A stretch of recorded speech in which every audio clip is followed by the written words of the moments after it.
परमेष्ठिनां प्रतिदिनं कुर्वन्तु मङ्गलं कुर्वन्तु मङ्गलम् वीरा सर्वशुरासुरेन्द्रमहितो वीरम्बुदा संस्कृता वीरेणाभियतः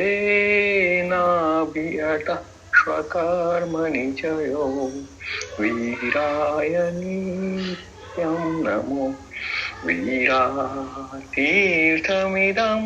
प्रवृत्तमतुलं वीरस्य घोरं तपो वीरे श्रीवृत्तिकीर्तिकान्तिनिचय श्रीवीरभद्रं दिशे। चल नयन भाई।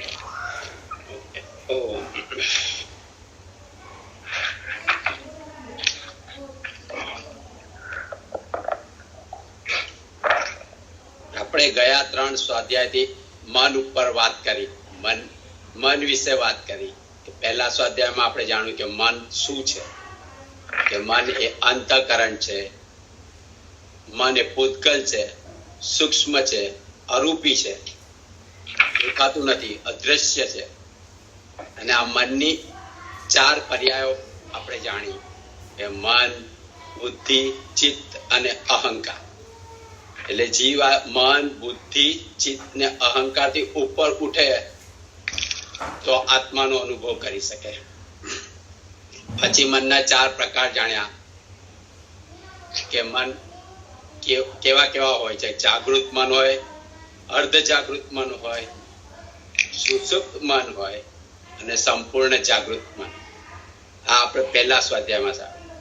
પછી બીજા સ્વાધ્યાય મન ઉપર કર્યો તે મનનું સ્વરૂપ શું તે જાણ્યું. કારણ કે જો મનનું સ્વરૂપ ન જાણો તો મનને જીવ રોકી કેવી રીતે શકે, મનને શાંત કેવી રીતે કરી શકાય. એટલે મનનું સ્વરૂપ જાણ્યું કે મન પરાયું છે, પર ઇન્દ્રિય છે, એ સ્વ નથી. મન એ આત્મા નથી. મન એ કર્મ સર્જિત છે, કર્મેન્દ્રિય છે. એટલે આ મનનું સ્વરૂપ જીવ જાણે તો મનને રોકી શકે. તો મન રોકાય કે એના માટે, મનને રોકવા માટે જ્ઞાનીએ બતાવે છે સત્સંગ અને ભક્તિ દ્વારા મનને રોકી શકે. એટલે સતત સત્સંગ કરે તો જીવને સમજમાં આવે કે શું આત્મા છે, શું પર છે, શું સ્વ છે, શું પર છે. અને મન છે તે પર છે, આ સમજમાં આવે. અને ભક્તિ દ્વારા જીવ જયારે સમર્પણ ભાવમાં જાય, ભક્તિ એટલે સમર્પણ, સમર્પણ ભાવમાં જાય જ્યારે જીવનું આત્મબળ પ્રગટ થાય. અને આ આત્મબળને લઈને જ જીવ મનનો નિગ્રહ કરી શકે, મનોબળને અટકાવી શકે. એટલે સતત સત્સંગ અને ભક્તિ દ્વારા જ આત્મબળ પ્રગટ થાય. અને આત્મબળ દ્વારા જ મનનો નિગ્રહ થઈ શકે, મનને રોકી શકાય, મનને શાંત કરી શકાય.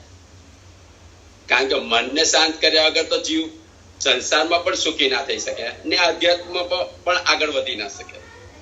એટલે મનનો નિગ્રહ જરૂરી છે. પછી ત્રીજા સ્વાધ્યાયમાં આપણે જોયું કે મનની વૃત્તિ.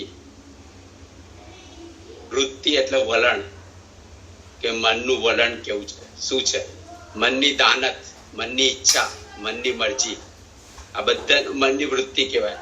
આ વૃત્તિ જીવની ક્ષણે ક્ષણે બદલાય છે અને ચલિત થાય છે.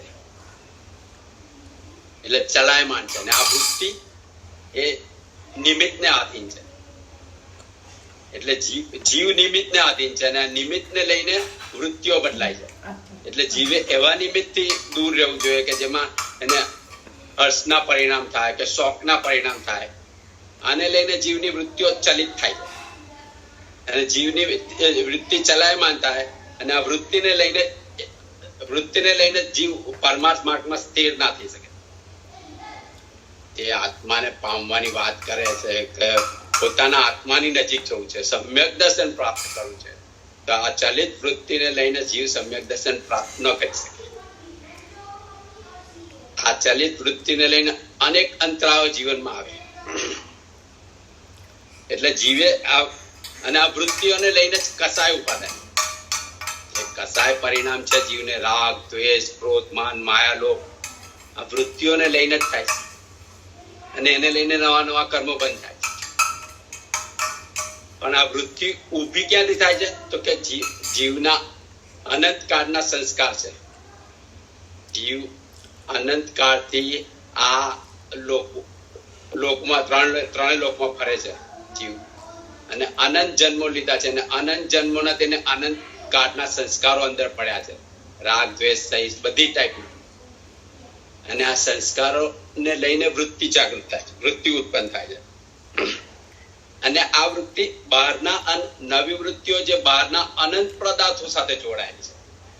કે જીવની આ વૃત્તિઓ જગતના અનંત પદાર્થો સાથે, જેવી કે ખાવાના સાથે, કામભોગ સાથે, તમારી ધન સંપત્તિ સાથે, તમારા શૃંગાર સાથે, અનેક જાતના પદાર્થો સાથે જોડાયેલી છે.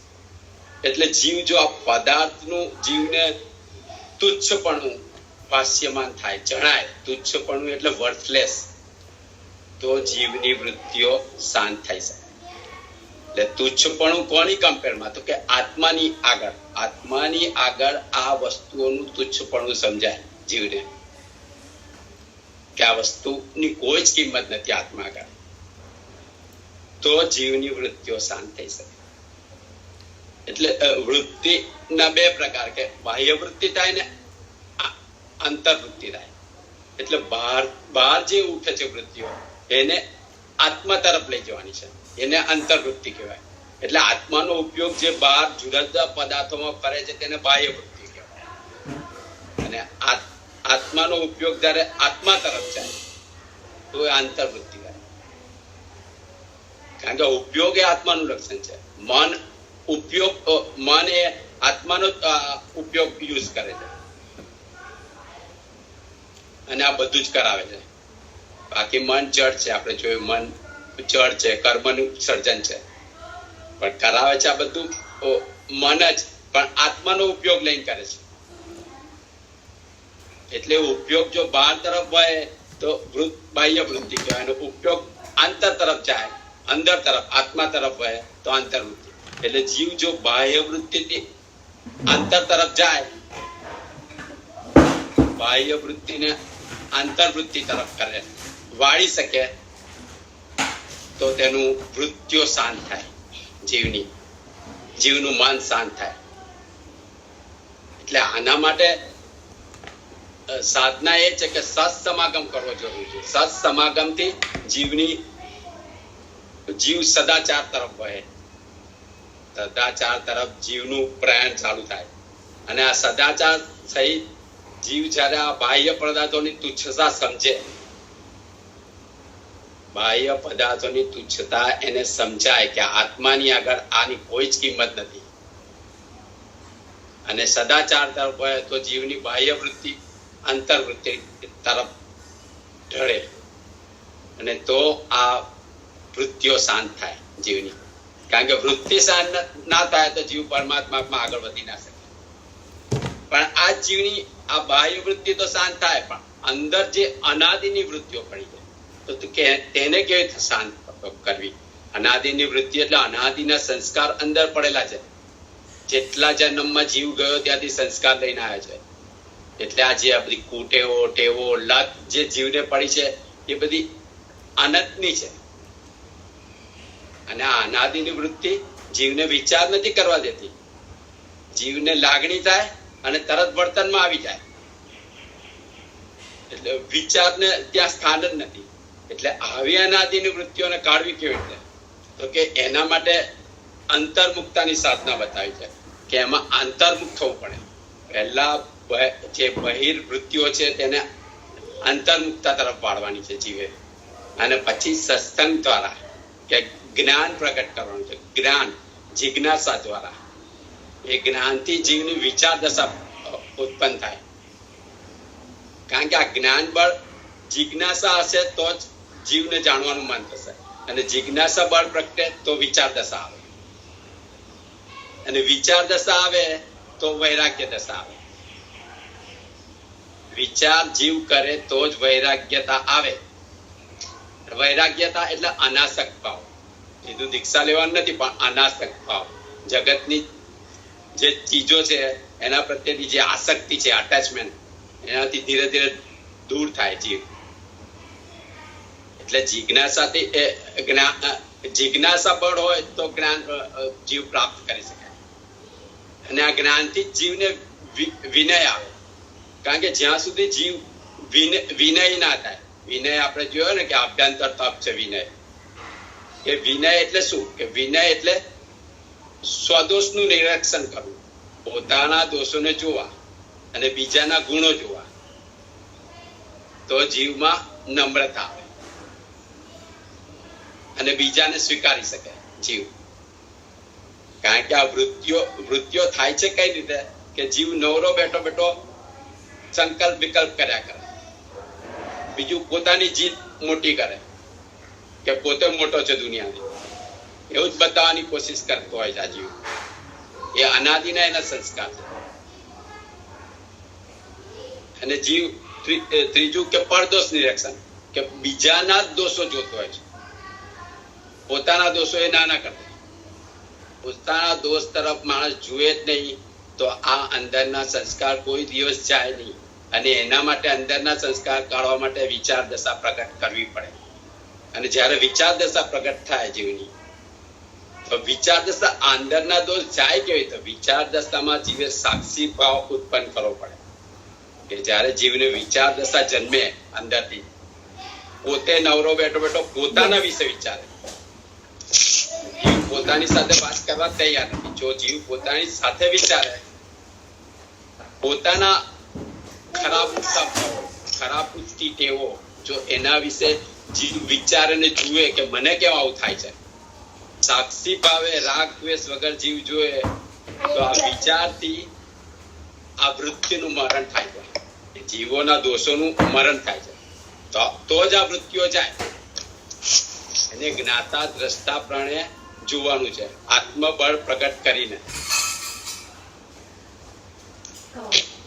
જીવે બીજાના દોષો જોવાના જ નથી, કારણ કે એ એના કર્મો પ્રમાણે થાય છે. જીવે પોતાના જ દોષો જોઈને પોતાના દોષોનું કાઢવાના છે. પોતાના દોષોનો કાઢે તો જ આ અંતર્વૃત્તિનો નાશ થાય, જે અનાદિની છે.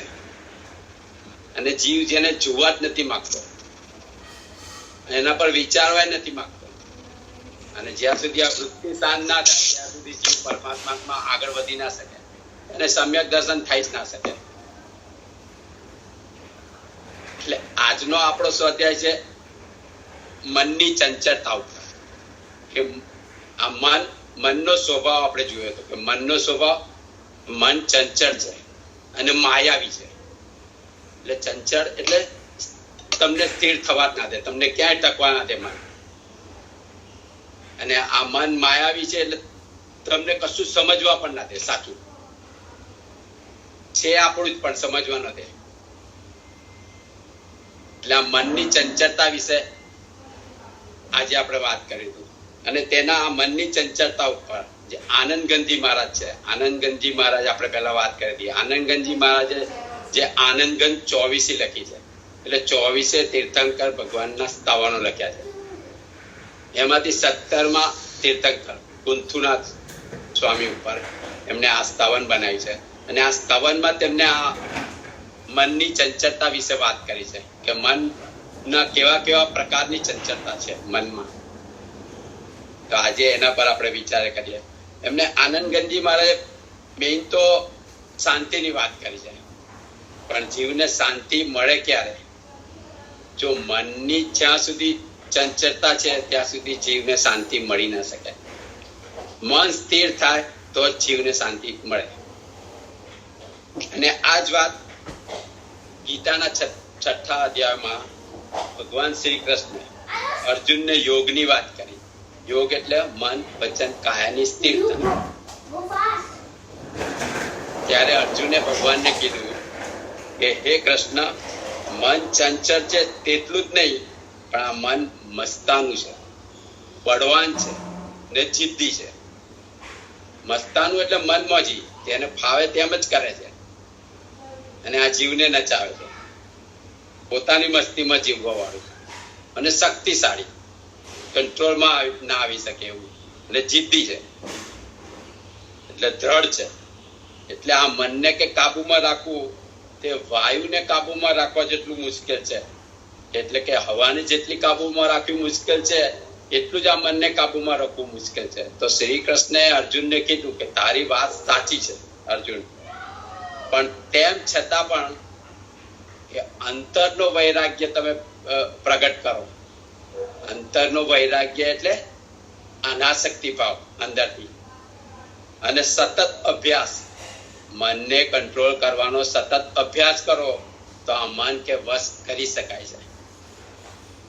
એટલે મન ભલે મસ્તાનું રહ્યું, બળવાન રહ્યું, દ્રઢ રહ્યું, પણ જો જીવ અંતરનો વૈરાગ્ય ઉભો કરે અને સતત એનો અભ્યાસ કરે, મનને કંટ્રોલ કરવાનો, વશ કરવાનો, તો કે આ મન વશ થઈ શકે એમ છે.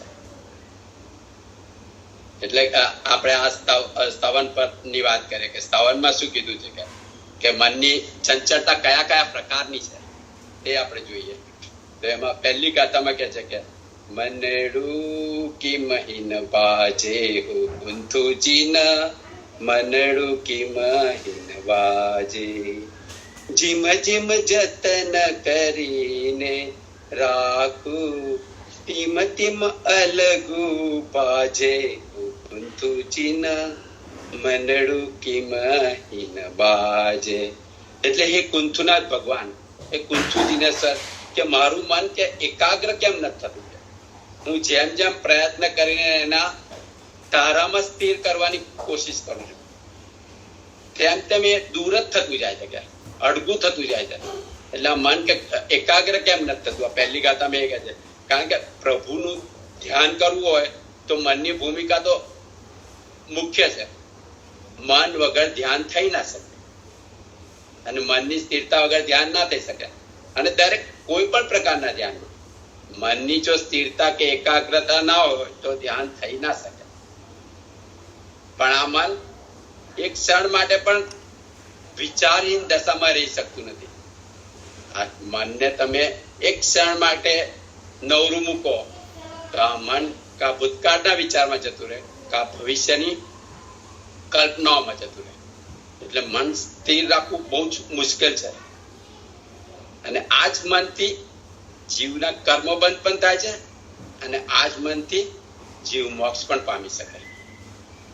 એટલે જો જીવ આ મનને સ્થિર કરે, કંટ્રોલમાં કરે તો જીવ મોક્ષ પામી શકે. બાકી આ મન જ કર્મને બંધ કરાવે છે. એટલે પછી બીજી ગાથામાં કહે છે કે રજની વાસર વસતી ઉજળ ગયણ પાયા લે જાય, સાપ ખાય ને મુખડું થોથું એ ઉખાણો ન્યાય, કુંથુજીન મનડું કી મહિન બાજે. એટલે કે છે કે આ મન, માનવીનું મન કેવું છે કે તે બતાવે છે કે રાત હોય કે દિવસ હોય, કે લોકોની વસ્તીમાં હોય કે ઉજ્જળ એકાંતમાં હોય, આકાશમાં જાય કે પાતાળમાં જાય, અનેક પ્રકારની રજડપાટ આ મન કરે. પણ તો પણ એ સાપના મોઢાની માફક ખાલી ને ખાલી જ રહે છે, કશું જ ગ્રહણ કરતું નથી. કે એટલે કે સાપ જેવી રીતે અનેક વસ્તુઓને કરડે છે, પરંતુ તેના મોઢામાં કાંઈ જ આવતું નથી. આવી જ રીતે માનવીનું મન અનેક પ્રકારના વિચારોમાં ભમ્યા કરે છે, અને છતાં જ કાંઈ જ ગ્રહણ કરતું નથી, એને કાંઈ જ મળતું નથી. આ જ મન જો આપણે કોઈ ભોજન સમારંભમાં જઈએ છીએ ત્યારે અનેક ટાઈપની, વિવિધ ટાઈપની વાનગીઓ હોય છે. એક ખાવાનું કોણ ઊભું કરે છે? આ મન જ ઊભું કરે છે. બધી વાનગીઓ આપણને ચખાવડાવે છે, અને છતાં ઘરે આવીને તમે જુઓ, પૂછો કોને શું મળ્યું, તો કે જીભ કે રસેન્દ્રિય લૂલીને કશું ના મળ્યું, ઓકે, જીભને કશું નથી મળતું. પેટ કે તો પેટ બગડે છે, આટલી બધી વસ્તુઓ ખાવાથી પેટ બગડે છે. આત્મા, ખાલી આત્મા ને પૂછો તો આત્મા પર તો કર્મના બંધ બંધાય છે નવા, અને મન મન તો હતું ને ત્યાં ને ત્યાં ફરીથી આપણને બીજા જમણવારમાં લઈ જાય છે. એટલે મન કશું જ ગ્રહણ કરતું નથી અને આપણને નચાવે છે. આવું છે આ મન. એટલે તમે એક એક ઠેકાણે બહાર જાઓ છો, ફરી ફરી મન ત્યાં જ લઈ જાય છે. કેમ એને કઈક મળતું હોય તો મન ત્યાં લઈ જાય. હું કામ મન લઈ જાય? પણ મન કશું જ ગ્રહણ કરતું નથી ને જીવને નચાવે છે. આવું આ મન ચંચળ છે. પછી આગળ કે છે મુક્તિ તણા અભિલાષિત પિયા જ્ઞાન ને ધ્યાન અભ્યાસે વૈરુડુ કાઈ એવું ચિંતે નાખે અવડે પાસે કુંતુ ચિન મનડું કિંમતીન બાજે. એટલે કે મોક્ષના અભિલાષી પુરુષો કે જે મુમુક્ષુ જીવો છે, જે મોક્ષ માર્ગના જીવો છે, એવા તપસ્વી પુરુષો કે જેને જ્ઞાન અને ધ્યાન નો ઘણો અભ્યાસ છે, કે તેવાઓને પણ આ મન ઊંધે પાટે ચડાવી દેવાનું કામ કરે છે. કે આ મન એટલું બળવાન છે. એટલે આ મનની ચંચળતા આવા મહાત્માઓને પણ છોડતી નથી. તો આપણી સામાન્ય જીવોની તો શું દશા થાય? એટલે કે આ મન જ કસાયને ઉભા કરે છે. મન જ જે રાગ દ્વેષ ઉભા કરે છે, મન જ કરે છે. મન જ મોહને ઉભો કરે છે. અને આ મોહને કારણે જ ગૌતમ સ્વામી કેવા જ્ઞાન પામી નહોતા શકતા. એમને મહાવીર પ્રત્યે જે રાગ હતો તેને લીધે જે કેવળ જ્ઞાન, 4 જ્ઞાનના ધણી હતા. આટલું બધું જાણતા હોવા છતાં આટલા મોટા તપસ્વી હતા, અને છતાં આ રાગ, એ રાગને ઉભો કરનાર મન, અને એને લઈને કેવા જ્ઞાન નહોતા પામી શકતા. આ તો મહાવીર સ્વામીએ તેમના જ્ઞાનમાં જોયું અને તેમને પોતાથી અલગ કરી દીધા અંતિમ સમયે. ત્યારે એ આ પામી શક્યા. એટલે આવું શાસ્ત્રમાં કહ્યું છે કે 11મા ગુણસ્થાનકે પહોંચેલા જીવો, મહાત્માઓ, તપસ્વીઓ, કે એમનામાં પણ જો મોહનો અંશ રહી ગયો હોય તો તેમનું પતન થાય, અને પતન છેક બીજા ગુણસ્થાનકે આવી જાય. આવું શાસ્ત્રમાં કહ્યું છે. કારણ કે આ કસાયનું ઉદ્ભવ સ્થાન તે મન છે. મન જ કસાયો ઉભા કરે જીવમાં. પછી આગળ કે છે આગમ આગમ ધરને હાથે નાવે કિણ વિધિ આંકુ કિયા કણ જો હટ કરી હટકુ તો વ્યાલતણી પરે વાકુ ઓ કુંથુ ચિન મનડું કિમહીન બાજે. એટલે કે શાસ્ત્રના મહાન પંડિતો હોય, જે પંડિતો છે જેને ઘણો શાસ્ત્રના જ્ઞાન છે, એમને હાથે પણ આ મન કોઈ રીતે અંકુશમાં આવતું નથી. એ પણ આ મનને કંટ્રોલમાં નથી કરી શકતા. કે અને પ્રભુ કે હું આ મનને આગ્રહપૂર્વક કે હઠ કરીને એક સ્થાને લગાવવાની કોશિશ કરું છું તો એ સાપની માફક વાંકું ચૂકું થઈને સરકી જાય છે. એવું આ મન ચંચળ છે. પછી આગળ કે છે કે જો ઠગ કહું તો ઠગ તો ના દેખું, સાહુકાર પણ નાહી, સર્વમાં સૌથી અડગું એ અચરીચ મનમાં હે કુંતુ ચિન મનડું કિમહીન બાજે.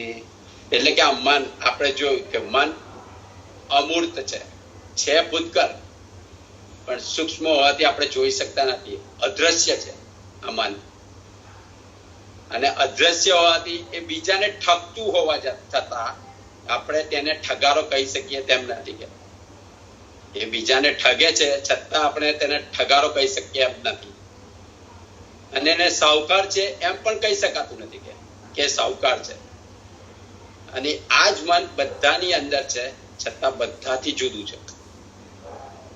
અને આ જ મનની બાબતમાં પ્રભુ સૌથી મોટું કે આશ્ચર્ય છે, એવું આનંદ ગંજી મહારાજ કે છે.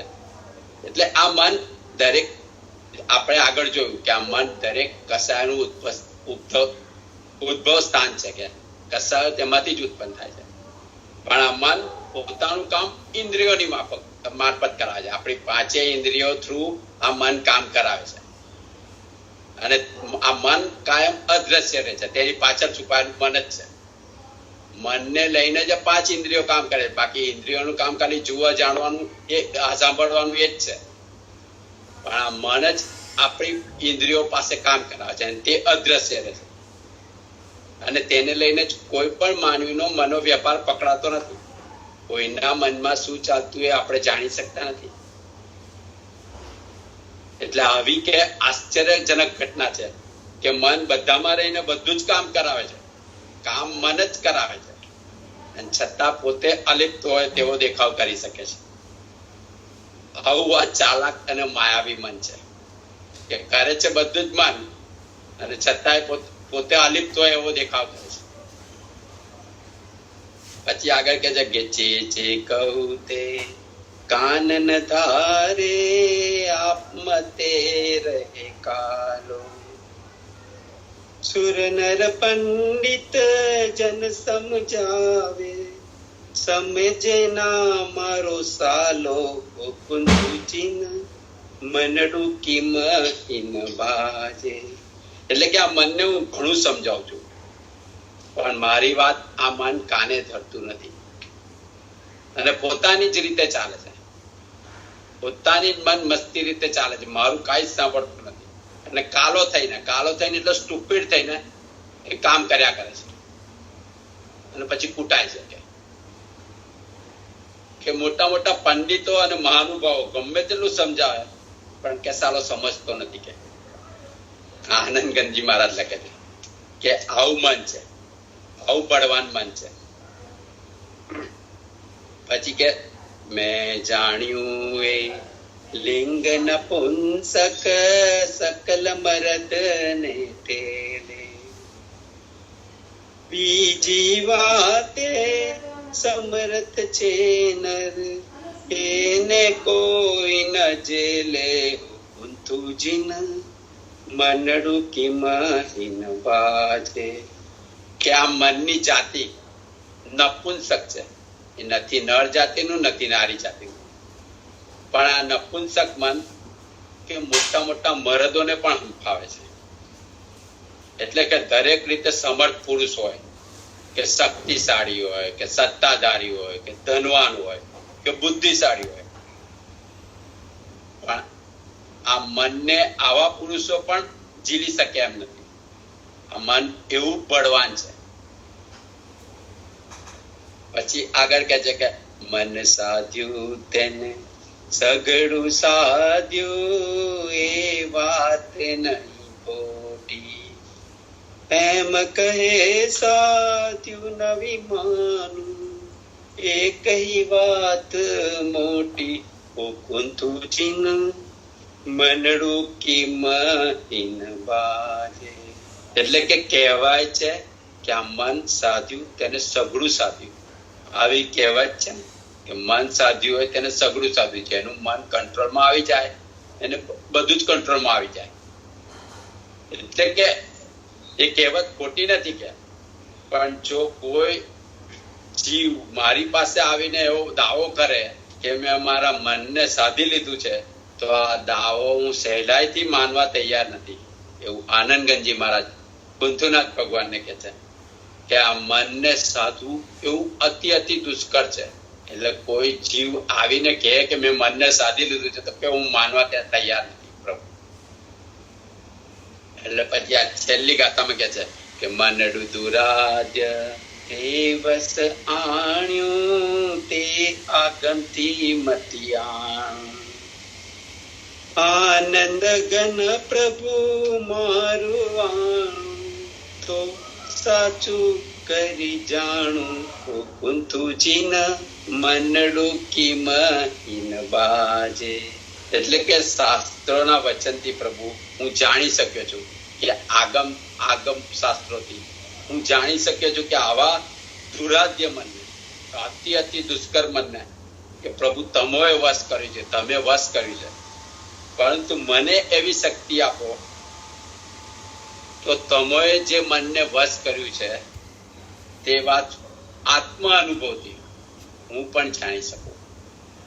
એટલે ભગવાન પાસે આવી માગણી કરે છે કે તમે જે આ અતિ દુષ્કર્મને વશ કર્યું છે કે એવી મને શક્તિ આપો તો હું મારા આત્મા અનુભવથી એ જાણી શકું કે મનને વશ કરી શકાય. કારણ કે મન આવું વિચિત્ર ચંચળ છે. આ બધી જુદી જુદી કથામાં બતાવ્યું કેટલું બળવાન છે, કેટલું શક્તિશાળી છે. એ જીવને નચાવે છે. એટલે આ મનની ચંચળતા જો જીવને બોલો. हाँ, एक मिनट. હવે આપણને सवाल થાય कि कुंथुनाथ भगवान के बारे में ही क्यों मन की बात की. आनंदगंज जी ने कुंथुनाथ भगवान के बारे में ये मन की बात क्यों की. तो उसका एक रेफरेंस लेते हैं अपन. वो रेफरेंस ये है कि कुंथुनाथ भगवान अपने तीर्थंकर के भाव में चक्रवर्ती भी थे. मन की बात करते हैं तो चक्रवर्ती 6 खंड को जीतता है. तो कुंथुनाथ भगवान जब यौवन में आए तो उन्होंने चक्रवर्ती बनना निश्चित था, इसलिए 6 खंडों को जीता. 6 खंड जीतने के बाद उनका मन खाली लगने लगा. कुछ लोगों को ऐसा होता है, कितना भी आ जाए मन की बात और मन की बात का इलाज कुंथुनाथ भगवान से क्यों मांग रहे हैं, इसका रेफरेंस दे रहा हूं खाली. तो 6 खंड को जीतना मतलब इट्स अल्टीमेट थिंग. 7वें तक जाने की अपनी मनुष्य की ताकत भी नहीं थी. 6 खंड जीतने के बाद नॉर्मली चक्रवर्ती संतोष करके अपनी जगह पे आके लाखों साल तक उसका राज करते हैं, उसको भोगते हैं. क्योंकि उनके पास शायद 32,000 रानी, 6 चक्र, 6 रत्न होते हैं, चक्र रत्न, और वो सब कि उनका मुकाबला कोई नहीं कर सकता. इतनी दुनिया की सबसे ज्यादा संपत्ति के स्वामी होते हैं. उसके बाद उनके मन में खालीपन लगने लगा, कुंथुनाथ भगवान के मन में, कि ये क्या, अभी भी कुछ तो खूट रहा है, अभी कुछ तो कम है. तो सोच, क्योंकि मन से ही सोचना था, मन खाली लग रहा था, तो उन्होंने सोचते सोचते ये डिसाइड किया कि ये पाने के बाद अभी भी मन खाली है, तो और कोई एक चीज है जो मेरे से छूट गई है. और ये सारे 6 खंड के राज को छोड़ के उन्होंने संयम ले लिया और फिर अपने मन को वश किया. ऐसा हुआ था ब्रह्मदत्त चक्रवर्ती के साथ भी, ऐसा हुआ था शुभम चक्रवर्ती के साथ भी. चक्रवर्ती एक बड़ी ख्वाहिश से निकलते हैं, तो ख्वाहिश में उनको कम ही लगता है, सब कुछ कम ही लगता है. तो सारा जीतने के बाद ब्रह्मदत्त चक्रवर्ती, शुभम चक्रवर्ती को भी ऐसा लगा, कुंथुनाथ भगवान को भी ऐसा लगा. तो ब्रह्मदत्त और शुभम ने क्या रास्ता लिया कि अभी 6 खंड नॉट इनफ, तो वो 7वें खंड की खोज में निकल गए. और वो 7वें खंड की खोज की, जो अपन गुजराती में बोलते हैं ना, लाय, अंदर से प्राप्त करने की इच्छा, अदम्य इच्छा, उसके कारण वो नर्क के अधिकारी बने. और कुंथुनाथ भगवान छोड़ के अपना तीर्थंकर पद पाए और मन को जीता. तो ये डिफरेंस था नॉर्मल चक्रवर्ती में और तीर्थंकर चक्रवर्ती में. इसलिए सारा कुछ पाने के बाद मन को जीतने वाले कुंथुनाथ भगवान, इसलिए उनकी प्रार्थना करते हैं. आनंदगंज जी जो जिनके बारे में स्तवन बनाया ना, उनकी एक स्पेशलिटी के बारे में स्तवन बनाया है. वो तीर्थंकर की एक ऐसी स्पेशलिटी होती है जिसके बारे में उन्होंने स्तवन बनाया है कि इन्होंने ये साथ लिया है तो इसकी दवा इनसे मांगे. हार्ट के स्पेशलिस्ट के पास जाके घुटनों के दर्द की दवा मांगोगे तो मजा नहीं आएगा। इतना डॉक्टर है, हालांकि दवा दे सकता है, लेकिन हार्ट का डॉक्टर घुटनों की दवा देगा वो प्राइमरी ही होगी, और घुटनों के दर्द वाले डॉक्टर के पास जाके आप लोगे तो उसका डिटेल स्टडी करके उसकी दवाई देगा। इसीलिए कुंदुनाथ भगवान से दवाई मांगी है आनंदगंज जी ने कि मेरा मन मेरे काबू में नहीं रहता है, तो आप कुछ करो। मन कैसा है उसमें एक दृष्टांत देते हैं कि शुभम सनत चक्रवर्ती, तो 2 मुनि थे, बहुत तप त्याग किया, उसके बाद उन्होंने बहुत सिद्धियां प्राप्त की। तो सनत चक्रवर्ती अपने परिवार के साथ और स्त्री रत्न के साथ उनका दर्शन करने आए। तो वो स्त्री रत्न ने महाराज के पैर के पास सर झुकाया, तो उसके बाल की लट वो मुनिराज के पैर को लग गई। तो मुनिराज सोचते हैं कि ओहो क्या स्त्री रत्न है। मन जो इतनी तपस्या के बाद, इतना अचीवमेंट प्राप्त करने के बाद पूरा चक्रवर्ती जैसा आदमी आपके कदमों में आके बैठता है, उसके बाद उनका मन सोचता है कि अरे इसके पास तो क्या स्त्री रत्न है, लगता है मुझे भी ऐसा मिलना चाहिए। और वहां नियानु करके वो मन का पतन होने के कारण वो वापिस कुछ नियाना करके वासुदेव चक्रवर्ती जैसा ऐसा पद मिले, वो इच्छा करके नरक के अधिकारी बने। इसलिए मन एकदम ऊपर लेके जाता है, फिर भी जो लास्ट चोटी है ना, वो चोटी को छुए बिना अगर गिर गया ना तो सीधा नीचे भी आ सकता है।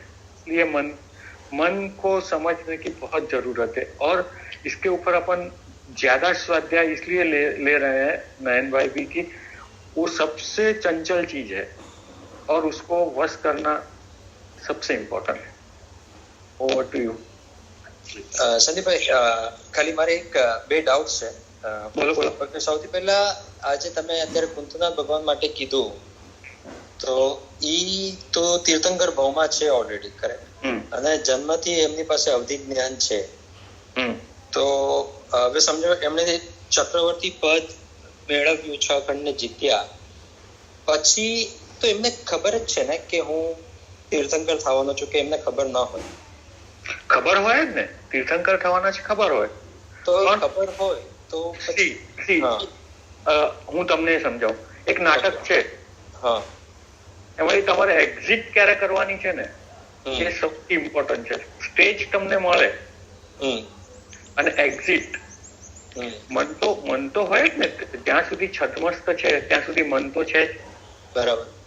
મન છે તો ઈચ્છાઓ થાય જ, ભલે તીર્થંકર નો આત્મા છે, પણ અત્યારે તો એ ચક્રવર્તીના રોલમાં છે ને, એટલે એમને એક્ઝિટ થવાની છે, ખબર છે, પણ એ એક્ઝિટ ક્યારે કરવી અને કેવી રીતે કરવી એ ડિસિઝન એ મન લે છે. પ્રસન્નચંદ્ર રાજરસિંહ ધારો કે મુનિ થઈ ગયા, એમના પ્રોટોકોલમાં જ નથી આવતું કે એમણે એમના છોકરાઓની, એમના રાજ્યની ચિંતા કરવી જોઈએ, પણ મન તો પહોંચી જાય ને. આજે તમે એક લેવલ થી ઉપર પહોંચી ગયા પછી પણ મન તો તમારું ક્યારેક તો ત્યાં પહોંચી જાય ને. એટલે જ ગૌતમ સ્વામીને ખબર છે તમને કે તમે આ જ કરો છો, પણ વાઇલ્ડ એ મન પર હજી વિજય નથી મેળવ્યો એમને. જ્ઞાન છે, જ્ઞાન અને સંયમ, જ્ઞાન અને કંટ્રોલ, એ જ્ઞાન સાથે કંટ્રોલ એ પણ જરૂરી છે ને. હજુ જ્ઞાન છે એમની પાસે, અવધિ જ્ઞાન છે, બધું છે, મનોપર્યવ જ્ઞાન થવાનું છે એમને, શીખતા લેશે ત્યારે. પણ અવધિ જ્ઞાન તો અત્યારે ફૂલ ફ્લેજ છે, માના ગર્ભમાં આવે ત્યારથી, બરાબર? પણ એ જ્ઞાન હોવું, આપણને જ્ઞાન ઘણું બધું છે, પણ એનું એપ્લિકેશન, પરિણામ જ નથી થતું, પરિણામ ન થાય એમ. તમને ઘણું બધું જ્ઞાન છે, મને ઘણું બધું જ્ઞાન છે ઘણી વસ્તુનું, પણ એને જયારે એપ્લાય કરવાનો વખત આવે ને ત્યારે ઘણા લોકો ડગમગી જાય. અને ઘણા લોકો એવા હોય કે જે એ જ્ઞાનને એપ્લાય કરી શકે, એ જ્ઞાનને નો લાભ લઈ શકે, અને ઘણા લોકો ડગમગી જાય. એ ડગમગાવે છે એ મન છે. અને એ જ્યાં સુધી તમે કેવળ જ્ઞાન નથી થતું, છદ્મસ્ત છો, ત્યાં સુધી જ્ઞાન નો ઉપયોગ કરવો પડે તમારે. કે અવધિ જ્ઞાન હોય ને ત્યારે તમને બધું જ્ઞાન છે, પણ તમારે એનો ઉપયોગ મૂકવો પડે. દેવોને પણ બધું જ્ઞાન હોય, પણ એનો ઉપયોગ મૂકવો પડે. અત્યારે અધિષ્ઠાયક દેવો હોય, સમજો કોઈક જૈન શાસનના અધિષ્ઠાયકો છે, જૈન શાસનની હાનિ થતી હોય ત્યારે પણ આપણને ઘણી વાર પ્રશ્ન થાય કે આ દેવો કેમ નહીં કરતા હોય આની રક્ષા. શત્રુંજય તીર્થના અધિષ્ઠાયકો છે, તો એ અધિષ્ઠાયકો શત્રુંજયની રક્ષા કેમ નથી કરતા? જ્યારે મોટા ઉપદ્રવો આવે છે, રાજાઓ આયા, મુઘલો આયા અને મંદિરો તોડી કાઢ્યા, ત્યારે સામાન્ય માણસને એક ડાઉટ થાય કે આ બધી વાતો લાગે છે અધિષ્ઠાયકો ને ના રક્ષક દેવો, પણ એ દેવને કઈ આખો દિવસ ના દેખાય. તમે ચાર્ટર્ડ એકાઉન્ટન્ટ છો, તમને કાયદાનું બધું જ્ઞાન છે, ફાઇનાન્શિયલ બધું જ્ઞાન છે, પણ આખો દિવસ તમારા મગજમાં ના ચાલતું હોય. જ્યારે તમે સાયકલ ચલાવવા જાઓ ત્યારે સાયકલનું જ્ઞાન ચાલતું હોય. તમે સમજ્યા? જયારે તમે ટેબલ પર બેસો ફાઇલ લઈને કોઈની, અને એનો પ્રશ્ન તમારી સામે આવે કે ભાઈ આ ટેક્સને મારે કેવી રીતે કરવાનો, ત્યારે તમે એનો ઉપયોગ મૂકો છો તમારા જ્ઞાનનો. તમે સમજ્યા કે તમારે આ સેક્શન 37 માં તમારું આમ થશે, સેક્શન 15 માં આમ થશે, બરાબર?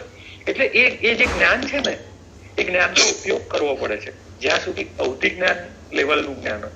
કેવળ જ્ઞાન લેવલનું જ્ઞાન આવે ને ત્યારે પછી એનો ઓટો ઉપયોગ ચાલુ થઈ જાય. ઓકે, તો હવે now this brings me to my next question. હા, કે મન, ઓફકોર્સ આપણી પાસે તમે કીધું એટલે જ્ઞાન છે, મનને ખબર છે, તો પુરુષાર્થ કોણ કરાવે છે? મન કરાવે છે કે વિચારો કરાવે છે? પુરુષાર્થ આત્માનો થાય છે. પુરુષાર્થ આત્માનો થાય નહીં. એટલે હવે સમજો તમે કઈ દિશામાં, તો પહેલી વાત આપણે જાણ્યું કે મનને હવે ખબર છે કે આપણને, ચલો એક સિમ્પલ એક્ઝામ્પલ આપો, આપણને ખબર છે કે મોક્ષ માર્ગનો રસ્તો અત્યારે એટલીસ્ટ આપણા માનવ ભાવની અંદર સૌથી પહેલા આપણે કરવું હોય તો આટલું છોડવું પડે ને આટલું સમજો આપણે આપણા કષાયોને દૂર કરવાના છે, આ છે તે છે, બરાબર? આપણું મન આપણને એ કરવા નથી દેતું, તો એ આપણને કરવા કોણ દે?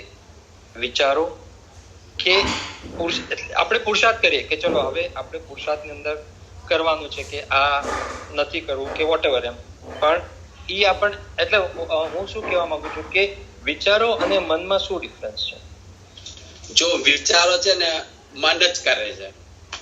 હા, મન જ વિચારો કરે છે, પણ એ જ મનને તમે બહાર તરફ જાય ત્યારે મન કામ કરે, અને આત્મા તરફ જાય ને ત્યારે આત્માનું બળ પ્રગટ થાય. નહીં, કરેક્ટ. ઉપયોગ એ આત્માનું લક્ષણ છે, અને આ ઉપયોગ જયારે ચિત્ત છે ને બહારની તરફ લઈ જાય, બહારની એટલે બહારની પંચેન્દ્રિયોને એના વિષયો તરફ લઈ જાય, બહાર તરફ મન, આ મન જ આપણને બહાર તરફ ખેંચી જાય છે. અત્યારે સાંભળો હિતેશભાઈ, અત્યારે આપણી ધાર્મિક પ્રવૃત્તિ હોય, સામાજિક પ્રવૃત્તિ હોય કે આર્થિક પ્રવૃત્તિ હોય, દરેક પુરુષાર્થ મન જ કરાવે છે આપણી પાસે. 100% આપણા દરેક પુરુષાર્થ મનથી છે. પણ જ્યારે એક ક્ષણ એવી આવે કે તમને એમ થાય કે સાલું, એટલે તમે શાંતિથી બેઠા હો ને, જ્યારે આપણે પછી મનની વાતથી સીધા પુરુષાર્થમાં જોડાઈ જઈએ. હવે એ પુરુષાર્થ અને મનની ઈચ્છા એ બેની વચ્ચે એક એવો ફેઝ આવે કે જ્યારે તમે શાંતિથી બેઠા હો ને ત્યારે એના કોન્સિક્વન્સીસ વિચારો. ઘણી વાર આપણે એવું થાય કે ચાલો આ કરીને પણ શું એમ કેટલીક વખત એવું થાય મનને. એટલે પછી ત્યારે એક ક્ષણ એવી આવે કે એને તમારે અંદરની તરફ વળે, એનો ટર્ન થઈ ગયો છે, અંદરની તરફનો યુટર્ન થઈ ગયો છે. હવે તમે એને ગતિ આપી શકો. આ બધું મેળવીને શું કરવાનું છે મારે, એમ ઘણીવાર વિચાર આવે ને ઘણા લોકોને કે આ બધું કરીને હું આની સાથે આ કરી, હું કોઈની સાથે દુર્ભાવ કરું ધારો કે, પછી દુર્ભાવ થઈ ગયો, મને જ કરાયો છે, બરાબર, એના પછી એવી એક અવસ્થા આવે કે જયારે હું શાંતિથી બેઠો હોઉં ને ત્યારે મન વિચારે કે આ દુર્ભાવ કરીને મને આવશે, આનું પરિણામ શું આવશે. આવું જયારે ડાયો માણસ હોય ને, જ્ઞાની માણસ હોય ને, આવો વિચાર આવે ઘણી વાર.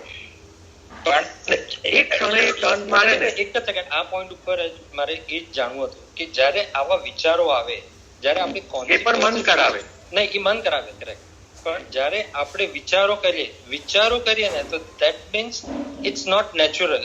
આપણે કોન્સિક્વન્સીસ ને ધ્યાનમાં રાખીને એ વિચારો કરીએ છીએ. સો ફોર એક્ઝામ્પલ હવે મને ખબર છે કે હું આ કરીશ તો આના કોન્સિક્વન્સીસ આ છે કે મને બીજા 500 ભાવ કરવા પડશે. સે ફોર એક્ઝામ્પલ, હવે એ ડરથી હું એ નથી કરતો. 500 ભાવનો કોન્સિક્વન્સીસ તો હજી વિચાર્યો જ નથી તમે. એ જયારે આવશે ને, એક એક્ઝામ્પલ આપું છું કે મારા કર્મ બંધાય છે, બરાબર, એ કોન્સિક્વન્સીસ તો આપણને ખબર છે. એ આપણે મનથી કદાચ વિચારોથી વિચારીએ છીએ. શું કામ કે આપણે વિચારીએ છીએ કે હું આ કરીશ તો મને કર્મો બંધ થશે કે મારા કર્મો બંધાય છે, વોટએવર, અને એની માટે હું નથી કરતો તો એ કદાચ ક્યાંક આપણા ઈ એક્શનમાં કે પુરુષાર્થમાં આપણો ક્યાંક ડર બેઠેલો છે, બરાબર છે. તો ઈ ડરથી આપણે કરીએ છીએ. તો હું પૂછું છું કે ઈ આપણને મન કરાવે છે કે આપણું ડર કરાવે છે? એ મન વિચાર બધા જ મન થ્રુ થાય છે. ડર પણ છે ને, ડર પણ જે ડર શબ્દ તમે જેને માટે વાપર્યો ને, એ પણ એક મનની સ્થિતિ છે. ડર પણ મનની સ્થિતિ છે, ડર પણ મનની સ્થિતિ છે. જ્યાં સુધી તમને છે ને જ્ઞાન નથી થતું ને, કે તમને આમ અત્યારે પ્રેક્ટિકલ જ્ઞાન તો છે, પરોક્ષ જ્ઞાન છે, ઓકે, જિજ્ઞાસા હોય તો પરોક્ષ જ્ઞાન થાય કે આત્મા છે. હવે આત્મા છે એમાં શ્રદ્ધા છે, પેલા આટલું જો શ્રદ્ધા થાય ને તો ઘણા ડર નીકળી જાય. પણ આપણે આત્માને છે ને તરત જ ભૂલી જઈએ છીએ. એટલે આ જિજ્ઞાસા એટલે જ કહે છે કે પહેલા છે ને જિજ્ઞાસા બળ થાય, એટલે જિજ્ઞાસા બળથી તમને જ્ઞાન થોડુંક આવે એટલે જે આ પરોક્ષ જ્ઞાન જે ભગવાન કહી ગયા છે, આગમનું જ્ઞાન, એમાં તમારે શ્રદ્ધા કરવું પડે. અને એમાં શ્રદ્ધા કરે ને પછી તે વિચાર બળ થાય. વિચારનું પણ બળ તો હોય, ઓકે, જે મન કરાવે વિચાર એટલે બળવાન ન હોય, પણ જે અંદરથી જે વિચાર આવે ને બળવાનો. એટલે વિચાર બળ તમે આ સત્સંગ અને ભક્તિ થ્રુ થઈ શકે. એ સતત સત્સંગ જોઈએ, સતત. એવું નહીં કે હું તો જાણું છું કે આત્મા છું આપણે બધા જાણીએ છીએ. ક્યાં આત્મા તરીકે બિહેવ કરીએ છીએ આપણે? તો શરીર તરીકે કે હું હિતેશ છું કે હું નયન છું એવી રીતે બિહેવ કરીએ છીએ ને, કે આત્મા તરીકે બિહેવ કરે. એટલે વિચાર બળ તમારું પ્રગટે ને, અને વિચાર બળ જેમ જેમ મજબૂત થતું જાય ને અંદરનું, એમ તમારામાં વૈરાગ્ય ભાવ આવતો જાય. વૈરાગ્ય ભાવ આવે એટલે ધીરે ધીરે તમારું છે ને અનાસક્ત ભાવ આવે. વૈરાગ્ય એટલે સીધું દીક્ષા નથી લેવાનું, પણ અનાસક્તિ આવે જગતના પદાર્થો પ્રત્યે. પહેલા દૂરના પદાર્થો પ્રત્યે ધીરે ધીરે આવે કે પહેલા દૂરનું બધું છૂટતું જાય કે હવે આને જ જોતું, હવે આને જ જોતું, હવે આ જોતું, ઘર સુધી આવી જાય કે આને જ જોતું. હવે તમે એવા માણસને જોયા છે હિતેશભાઈ કોઈ કે જેના વોર્ડરોબમાં 25 બ્રાન્ડેડ ઘડિયાળો પડી છે, પણ એક એવા ફેઝમાં આવી ગયો કે હવે ચાલશે, મને કઈ મારે ઘડિયાળ આજે નથી પહેરવી. એટલે એક ટાઈમ એવો હતો કે આજે રોલેક્સ પહેરવું કે ઓમેગા પહેરવું, એવા કે ભાઈ સ્પોર્ટ્સમાં જવું તો સ્પોર્ટ્સ ટાઈપની બ્રાન્ડ પહેરવું, અને પાર્ટીમાં જવું છે તો પાર્ટી ટાઈપ. એવા વિચારો વાળા માણસે જ વસાઈ હશે 25 ઘડિયાળો બ્રાન્ડેડ. એના પછી પણ એના મનની એવી એક સ્થિતિ આવે ઘણી વાર, આપણે જોયા છે ઘણા લોકોને એવા, કે પછી એને એમ ના થાય કે ઠીક છે ચાલ આજે નથી પહેરવાની ભૂલી ગયો છું તો કઈ નહીં. અને એક ટાઈમ એવો હતો કે પહેરવાની ભૂલી જાય ને તો એની ગાડી પાછી વાળી અને ઘરે આવીને એ રોલેક્સ પહેરીને જાય. એટલે આ મનની સ્થિતિ છે એકચ્યુઅલી. પણ એક છે ને જ્ઞાન સાથે આવે, એટલે જ્ઞાન પણ ઇમ્પોર્ટન્ટ છે મનની સ્થિતિને બદલવા માટે. પછી કેટલીક વખત તમે આત્મલક્ષી થાઓ કે શાંતિથી બેસો. આપણે ઘોંઘાટ વચ્ચે બહુ રહીએ છીએ, લોકો વચ્ચે બહુ રહીએ છીએ. એને બદલે કેટલીક વખત આપણે જયારે એકલા બેઠા હોઈએ છીએ ત્યારે આ તમને ક્યારે બી વિચાર આવ્યો કે આની સાથે બગાડીને મને શું મળશે અથવા તો આ કરીને મને શું મળશે? એ ક્યારે જયારે તમે એકલા છો ને ત્યારે જ તમને વિચાર આવે છે. જયારે અને એનું કારણ એ છે કે તમારી પરિપક્વતા છે, સમજો તમારી પરિપક્વતા છે કે મારે આ ભેદભાવ નથી કરવો, મારે આ રસનો લુપ્તા નથી કરવી, મારે આ નથી કરવું. એટલે ઘણી વખત આપણને એમ થાય કે આ 200 કરોડનો આસામી અને છોડીને દીક્ષા લઈ લીધી એને, ને આપણે ઘણા એવા જોયા છે અને એકદમ અદ્ભુત ચારિત્ર પાળે છે. ક્યાંય કોઈ એટલે એમને જયારે ડાયવર્ઝન આવ્યું ને, આપણે પણ ડાયવર્ઝન આવે છે, આપણો પણ યુટર્ન લાગે છે, પણ યુટર્ન પછી આપણે શું કરીએ છીએ, આપણી ગતિ નથી આવતી. જે રાઈટ ડાયરેક્શનમાં આપણું મોડું થઈ ગયું એના પછી જે પુશ આવવો જોઈએ ને ગતિમાં, એ નથી આવતો આપણો. રાઈટ ડાયરેક્શન ઘણી વાર આપણને સમજાય છે, ઘણી વાર આપણે રાઈટ ડાયરેક્શનમાં વળી જઈએ છીએ, પણ પછી આપણે છે ને ધર્મને સમજ્યા નથી, આપણે જ્ઞાન મેળવ્યું નથી, સ્વાધ્યાય કર્યો નથી, સત્સંગ કર્યો નથી, એટલે સદગુરુનો સંગ નથી મળ્યો. અને એવા ટાઈમે જયારે તમારું ડાયવર્ઝન આવે ને, કેટલાક લોકો ખબર છે તમને કે એને દીક્ષા લીધી હોય, કોઈ લવ ફેલ્યોર થઈ ગયું અને બ્રેકઅપ થઈ ગયું ને એને દીક્ષા લીધી છે, એવા બી મેં જોયા છે ને પ્રેક્ટિકલી. પણ પછી શું થયું, પછી એને સદગુરુ મળી ગયા. બરાબર. એક ટાઈમ એવો આવ્યો એનું યુટર્ન થયો, પછી એને સદગુરુ મળ્યા. સદગુરુ ના મળવાથી એને સમજાઈ ગયું કે આ બધું જ કઈ નથી એમ. આ બ્રેકઅપ તો એક ખાલી નિમિત્ત હતું એનું, અથવા ધંધામાં લોસ થઈ ગયો એ એક નિમિત્ત હતું, પણ પછી એને ગતિ મળી. સદગુરુ અને જ્ઞાન એ તમને ગતિ આપે પછી. બરાબર. એટલે જયારે ડાયો એટલે એ સેન્સમાં કે થોડું જ્ઞાન સાથે થોડો ધર્મ સમજેલો માણસ, અને વારંવાર આવી રીતે ગતિ બદલાય, એની ડાયરેક્શન બદલાય, અને ડાયરેક્શન ને પછી આપણે ગતિ નથી આપી શકતા. કારણ કે આપણે શું કરીએ છીએ, ધર્મને આપણે છે ને એક ચોકઠામાં ઢાળી દીધો છે. હું તમને કહું કે તમે મને ચા આપો, સમજ્યા? એટલે તમે ચા કપમાં લાવવાના છો ને અથવા ઇટલીમાં લાવવાના છો. બરાબર. હવે આપણે જે કપ છે ને એને ચા સમજી બેઠા છીએ. આપણી મિસઅન્ડરસ્ટેન્ડિંગ અથવા તો આપણી જે ગેરસમજ છે ને એ છે કે તમે કપ લઈને આવો છો એટલે મને એમ લાગે છે કે ચા લઈને આવ્યા છો. બરાબર. એટલે આપણે છે ને કપને ચા સમજી બેઠા છીએ.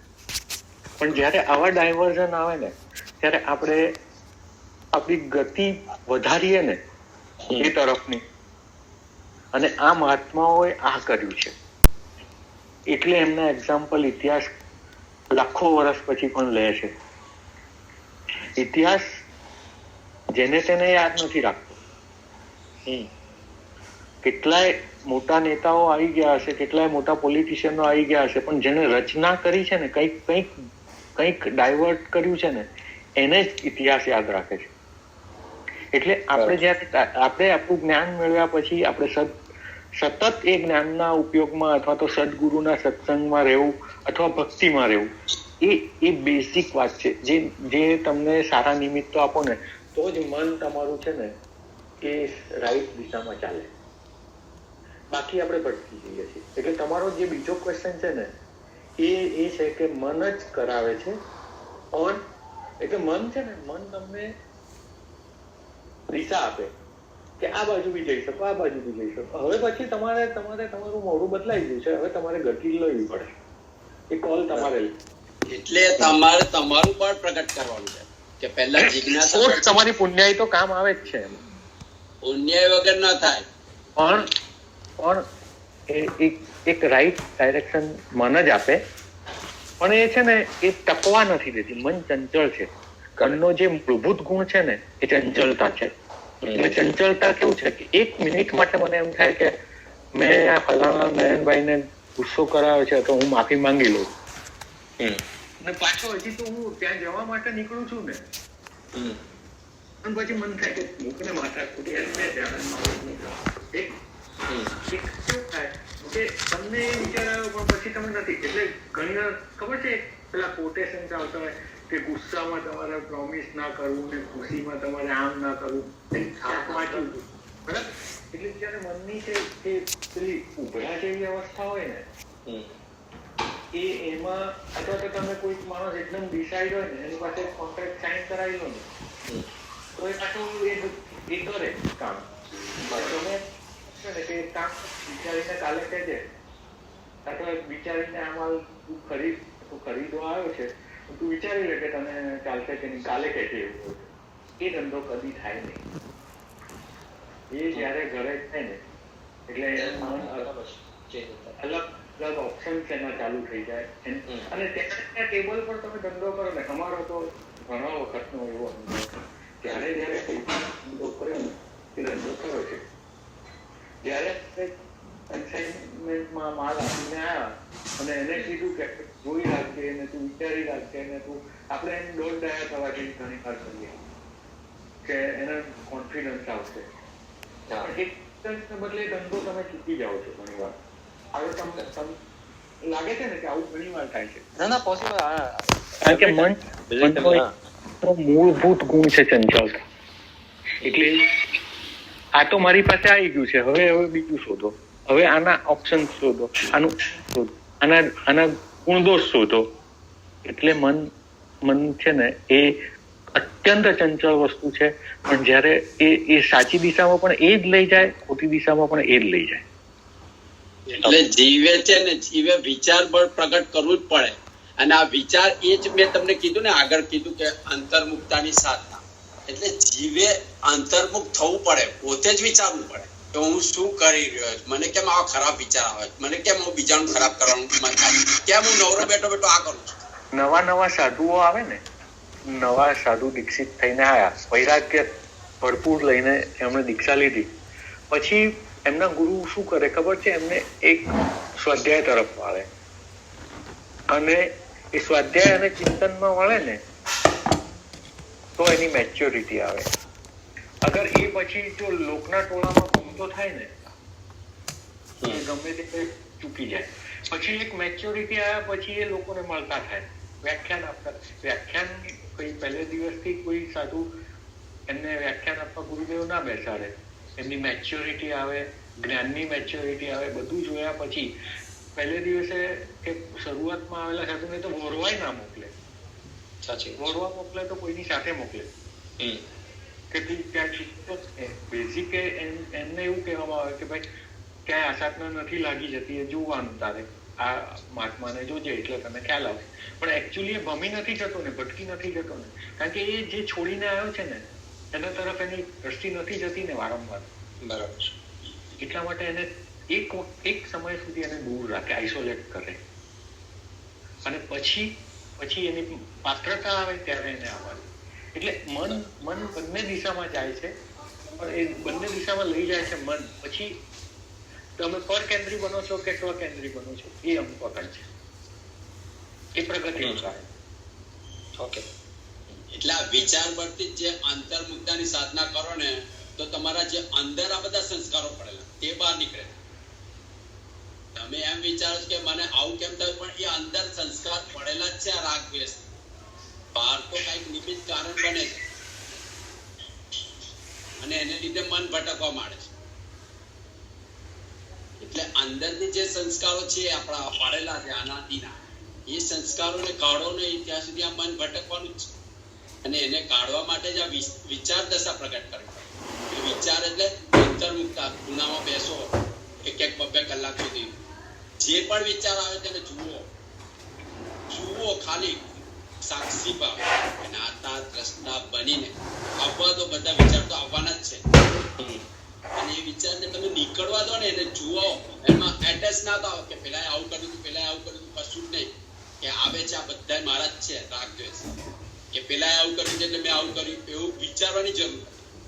કે જે આવે છે કે આ કોઈના માટે ખરાબ ભાવ આવે છે, કોઈના માટે સારા ભાવ આવે છે, કોઈ વસ્તુની એટેચમેન્ટ થાય છે, કોઈનું ડિટેચમેન્ટ, બધા ભાવ આવવા દો.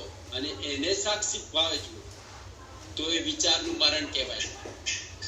એટલે આ સાધના તો ક્યારે થાય? તમે ધીરે ધીરે આ સામાયિકમાં કરો, પ્રેક્ટિસ કરો, ધીરે ધીરે સામાયિકમાં બેન પહેલા સ્થિરતા લાવો કે વિચારો જે આવે છે તેને ખાલી જોયા કરો, વિચાર આવવાના જ છે.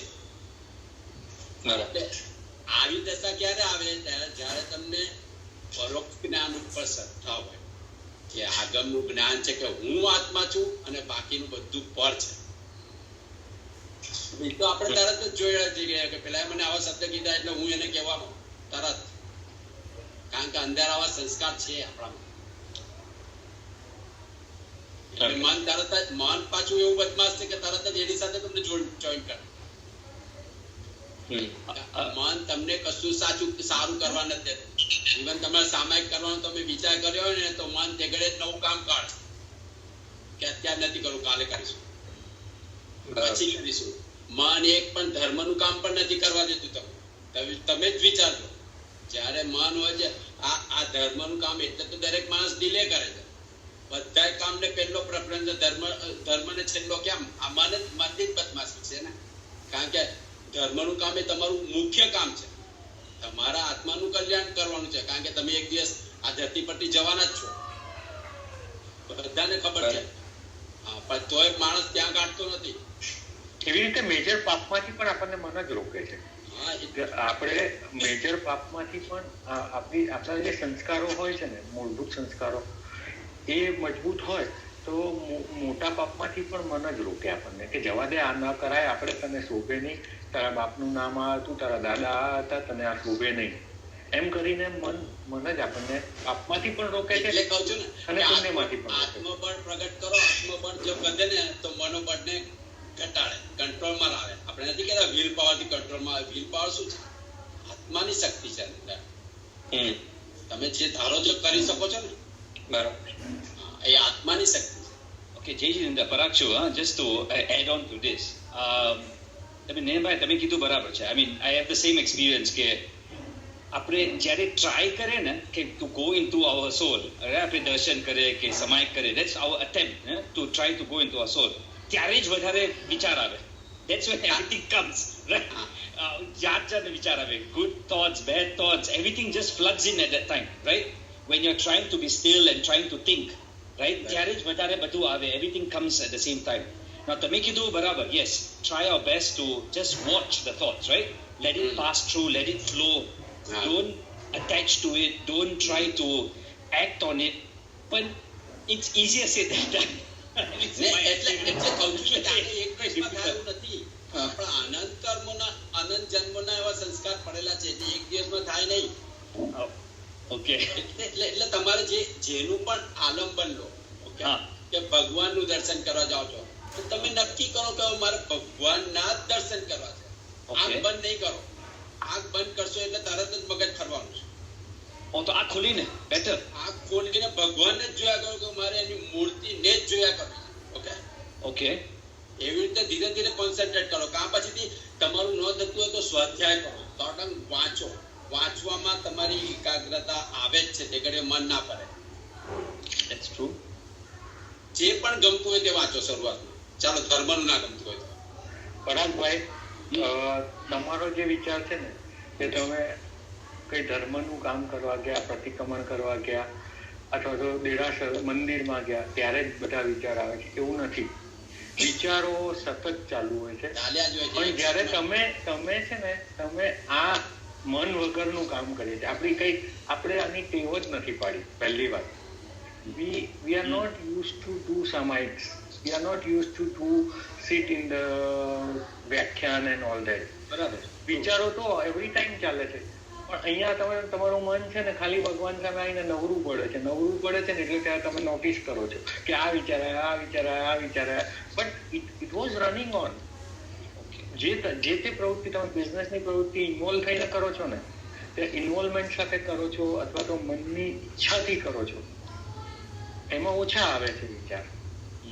પણ આવે જ છે, પણ તમારું એ તરફ ધ્યાન નથી જતું. કારણ કે તમે અત્યારે બિઝનેસના ટેબલ પર બેઠા છો કે ગાદી પર બેઠા છો, પેઢી પર બેઠા છો. જ્યારે અહીંયા તમે કેવું છે, આને તમે તમારી પ્રાયોરિટીમાં જ સેકન્ડરી થર્ડ થર્ડ ઓપ્શનમાં તમે દેરાસર જવાનું કે વ્યાખ્યાનમાં જવાનું એ તમારી સેકન્ડ થર્ડ ફોર્થ પ્રાયોરિટી છે. That's why you are noticing that વિચારો આવે છે. બટ વિચારો ઓલવેઝ આવે જ છે. કઈ પણ કામ કરો, તમે ગાડી ચલાવો છો ત્યારે તમે કઈ વિચારો બીજા નથી આવતા તમને? આવે જ છે, કન્ટિન્યુઅસ આવે છે, but you are not monitoring. અને તમારી ગાડી ચલાવવાનો એવો અભ્યાસ થઈ ગયો છે, you are use to drive. હા, બરાબર. કઈ પણ ઇમરજન્સી આવે છે, સડન તમારે બ્રેક મારવાની છે, સ્પીડ લેવાની છે, સિગ્નલ આવે છે, ઉભા રહેવાનું છે, દેટ ઇઝ તમારું શરીરે કરી દેશે. ઓકે. પણ મન તો વિચારોમાં બીજા જ છે. તમે અત્યારે ત્યાં પહોંચ્યા, તમે જ્યાં છો ત્યાં તો છો જ નહીં ક્યારે પણ. You are not where you are. તમે જ્યાં છો ને, તમે મંદિરમાં છો ત્યારે પેઢીમાં છો, પેઢીમાં છો ત્યારે તમારે સાંજના શું કરવાનું છે એનું છે. આપણો બેઝિક જે પ્રોબ્લેમ છે ને હ્યુમનનો, દેટ ઇઝ તમે જ્યાં છો ત્યાં નથી. We are not living in present, either in the future. That is what man is doing. So how to do that? તો એ કેવી રીતે કરાય? પ્રેઝન્ટમાં આપણે ત્યાં જ રહેવાનું. પ્રેઝન્ટમાં બહુ ડિફિકલ્ટ વસ્તુ છે, પણ એની મજા લેવાની અથવા તો એને ઇન્વોલ્વ થઈને કરો. જ્યાં જ્યાં તમે ઇન્વોલ્વ થઈને કરો છો ને ત્યાં પ્રેઝન્ટમાં છો. Otherwise you are in future or in past. એટલે આ મનને છે ને, મનને તમારે છે ને ક્યાંક તો લગાવવું જ પડે. ઓકે, એટલે પહેલા તો એને છે ને, જો મનથી દૂર થવું તો છેલ્લી વાત છે. ઓકે, મનને પહેલા લગાવવું પડે. હવે તમારે ખરાબમાં લગાવવું છે કે સારામાં લગાવવું છે? તમારે જો પહેલા ધર્મમાં જવું હોય ને તો પહેલા દૂર વિચારને દૂર કરવા પડે, જે ખરાબ વિચારો છે. ઓકે, તમારે સ્વાધ્યાયમાં શુભ વિચારમાં આવો. શુભ વિચારમાં આવો તો તમારા કર્મ ઓછા બંધાય, અને ત્યાં શુભમાંથી પછી શુદ્ધમાં જવાય. મનનો નિગ્રહ તમે એમને એક સટાકે કોઈ કરી ના શકે. આટલા મોટા તીર્થંકરો મહાપુરુષો નથી કરી શક્યા. આપણે શું કરી દઈએ? એટલે આપણે પહેલા દૂર વિચારમાંથી શુભ વિચારમાં આવવાનું છે. આપણે છે ને ઘણા કવિઓને જોઈએ છે કે વર્તમાનમાં જીવતા હોય, જે પરિસ્થિતિ હોય ને એમાં જીવતા હોય. ઘણા ફકીરો, બાબાઓ, એવા લોકોને પણ આપણે જે વર્તમાનમાં પ્રેઝન્ટ એ લોકો જીવતા હોય. જે મળ્યું એ ખાઈ લીધું. જે સાધુ પણ જનરલી વર્તમાનમાં જીવવાનું એની કોશિશ હોય. જે મળ્યું એ ખાઈ લીધું, જે હોય એ ચકાવી લીધું. એટલે એ જે છે ને, એ દરેક વસ્તુમાં આપણને વર્તમાનમાં ટેવ પાડવી પડે. આ છે ને એ વેરી ડિફિકલ્ટ. બટ આપણે ઓલવેઝ રેફરન્સીસ લઈએ કે last time it was very good. No, whenever you are in something in between, you are thinking that last time it was bad or it was good. You are just comparing the things. એટલે આ વસ્તુ ઘણા લોકો નીકળી શકે છે. એવા લોકો પણ છે કે જે પરિસ્થિતિ થાય ને એ લેઝી રિવર જેવું હોય પછી એમનું જિંદગી. લેઝી રિવરમાં બે ટિકેટ, ડોન્ટ પુશ. એવી રીતે એ અવસ્થા લાવવી મુશ્કેલ છે. પણ જયારે તમે કહો છો ને કે મંદિરમાં જ વિચારો આવે છે, એવું નથી એમ. ઓકે, વિચારો દરેક વખતે આવ્યા કરતા હોય છે. પણ જયારે નવરા પડીએ છીએ ત્યારે we are noticing that only. Okay, so let's say આપણે મંદિરમાં હોય ને વિચાર આવે, રાઈટ? સારા વિચાર આવે કે ખરાબ વિચાર, good or bad thoughts. Even good thoughts ને આપણે we shouldn't attach ourselves to it, કે shouldn't think about it. And let's say કઈક આઈડિયા આવ્યો charity માટે કે કઈક કે સંઘ માટે, we shouldn't touch it ને, because મારા એક્સપિરિયન્સ શું છે કે જો અટેચ આવે પછી ખરાબ જ આવી જાય. You know, something bad comes out of that also. અને પછી 15 મિનિટ પછી ખ્યાલ આવ્યો કે I'm standing in front of ભગવાન but nothing is moved, you know, in my prayers or my thoughts. You know, ખાલી આ બધા જ વિચારમાં હું પડી ગયો છું. ના, એટલે તમે વિપસ્સના સાધનામાં જાઓ ને, વિપસ્સના જે ધ્યાન નથી, એમાં તમને આ જ કરાવે. શું કરાવે? 3-4 દિવસની જે સાધના હોય ને તે રોજ જે તમને બેસાડે ને તમારા શ્વાસ પર કે મનને લઈ આવો, મન જ્યાં પણ ભટકે શ્વાસ પર લઈ આવો પાછું. ઓકે. અને દુનિયાની બધી વસ્તુથી ડિટેચ કરી દે પહેલા તો તમને. ના ફોન દે, ના ટીવી નહીં, કશું જ નહીં.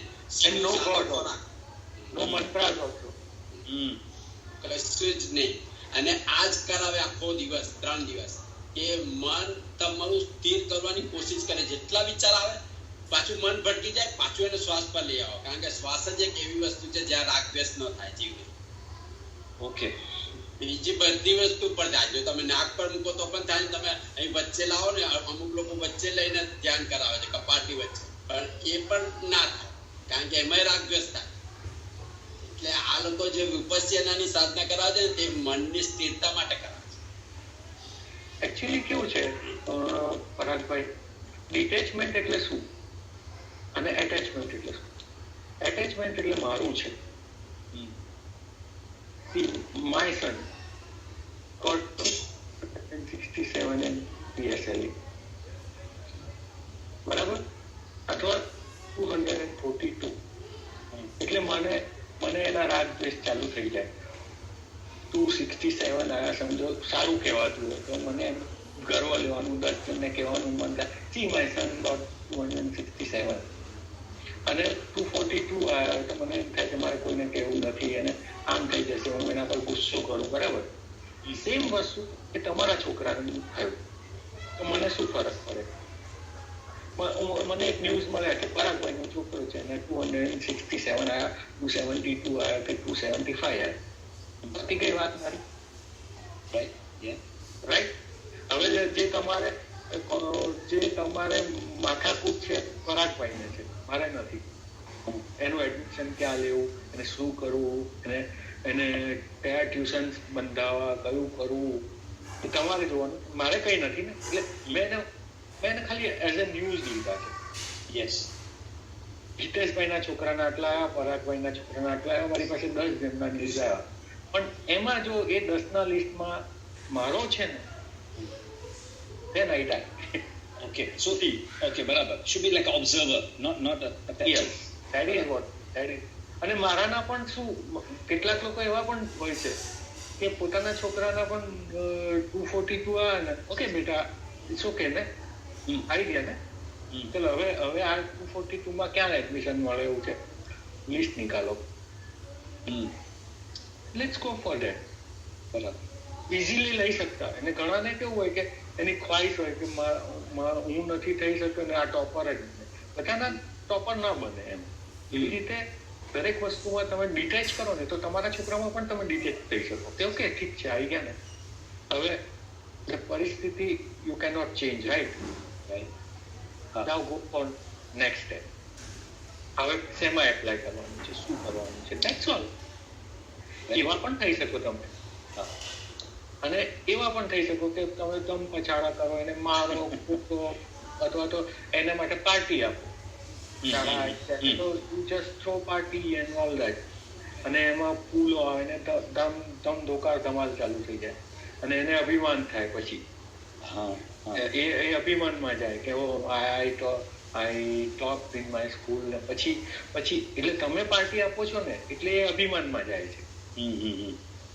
એન્ડ ધેન કદાચ એની પડથી પણ ચાલુ થાય કે ચડથી પણ ચાલુ થાય, વોટ એવર. એટલે આમાં કેવું છે કે જો તમે એ પરિસ્થિતિને ન્યુટ્રલી લો તો that will be good for him also. Okay. કેટલાક લોકો પોતાના સંતાનોને પછી આઉટલાઈને ચડી જાય, એરોગન્ટ થઈ જાય, એમને પછી ટેન્શન થાય. ભાઈ તમે પહેલા એને છે ને બહુ એન્કરેજ કર્યો છે ખોટી રીતે. જૂના ટાઈમમાં કેવું હતું કે કેટલું બી તમે અચીવ કરીને આવો ને ઘરવાળાને તો એની કદર જ ના, ઘર કી મુર્ગી દાલ બરાબર. એટલે એમાં કેવું થતું હતું કે પછી એને કઈ ફરક જ ના પડે ઘરવાળાને. તમે 272 લાવ, હવે તો સેલિબ્રેશન આવી ગયા. Because you want to show my son has got more than Hitesh son or Sandeep son, right? એટલે તમે એ રેસમાં આવી ગયા છો. Otherwise, you take it easy. 275 also okay, 245 also okay. હવે શું નેક્સ્ટમાં શું છે કે એનું મેથ્સ કાચું હતું. તમે એ ઓબ્ઝર્વ કરો.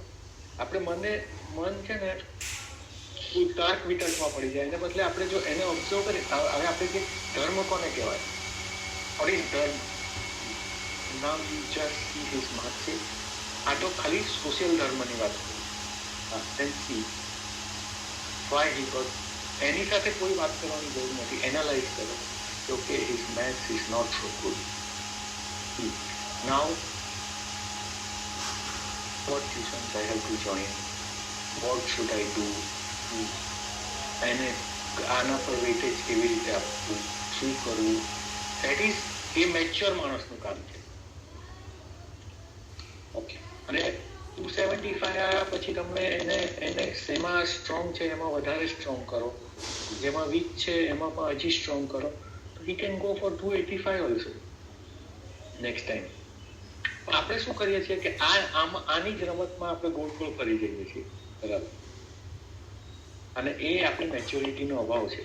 આ મન છે, આ મન આપણી પાસે પરાગભાઈ, આ મન ઉપર જે છેલ્લા 3-4 લેક્ચર થયા તમે એને સાંભળજો પહેલેથી, તો શું છે ખબર પડશે.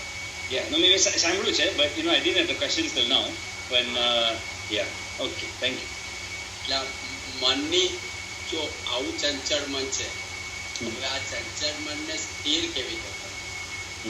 ચંચળ મનની સ્થિરતા માટે આપણા સંસારી જીવો શ્રીમદજીએ વ્યવહારિક માર્ગ બતાવ્યો. એમાં અમુક નિયમ બતાવ્યા છે કે કેવી રીતે આ મન તમારું સ્થિર રહી શકે જો તમે આ નિયમ ફોલો કરો તો.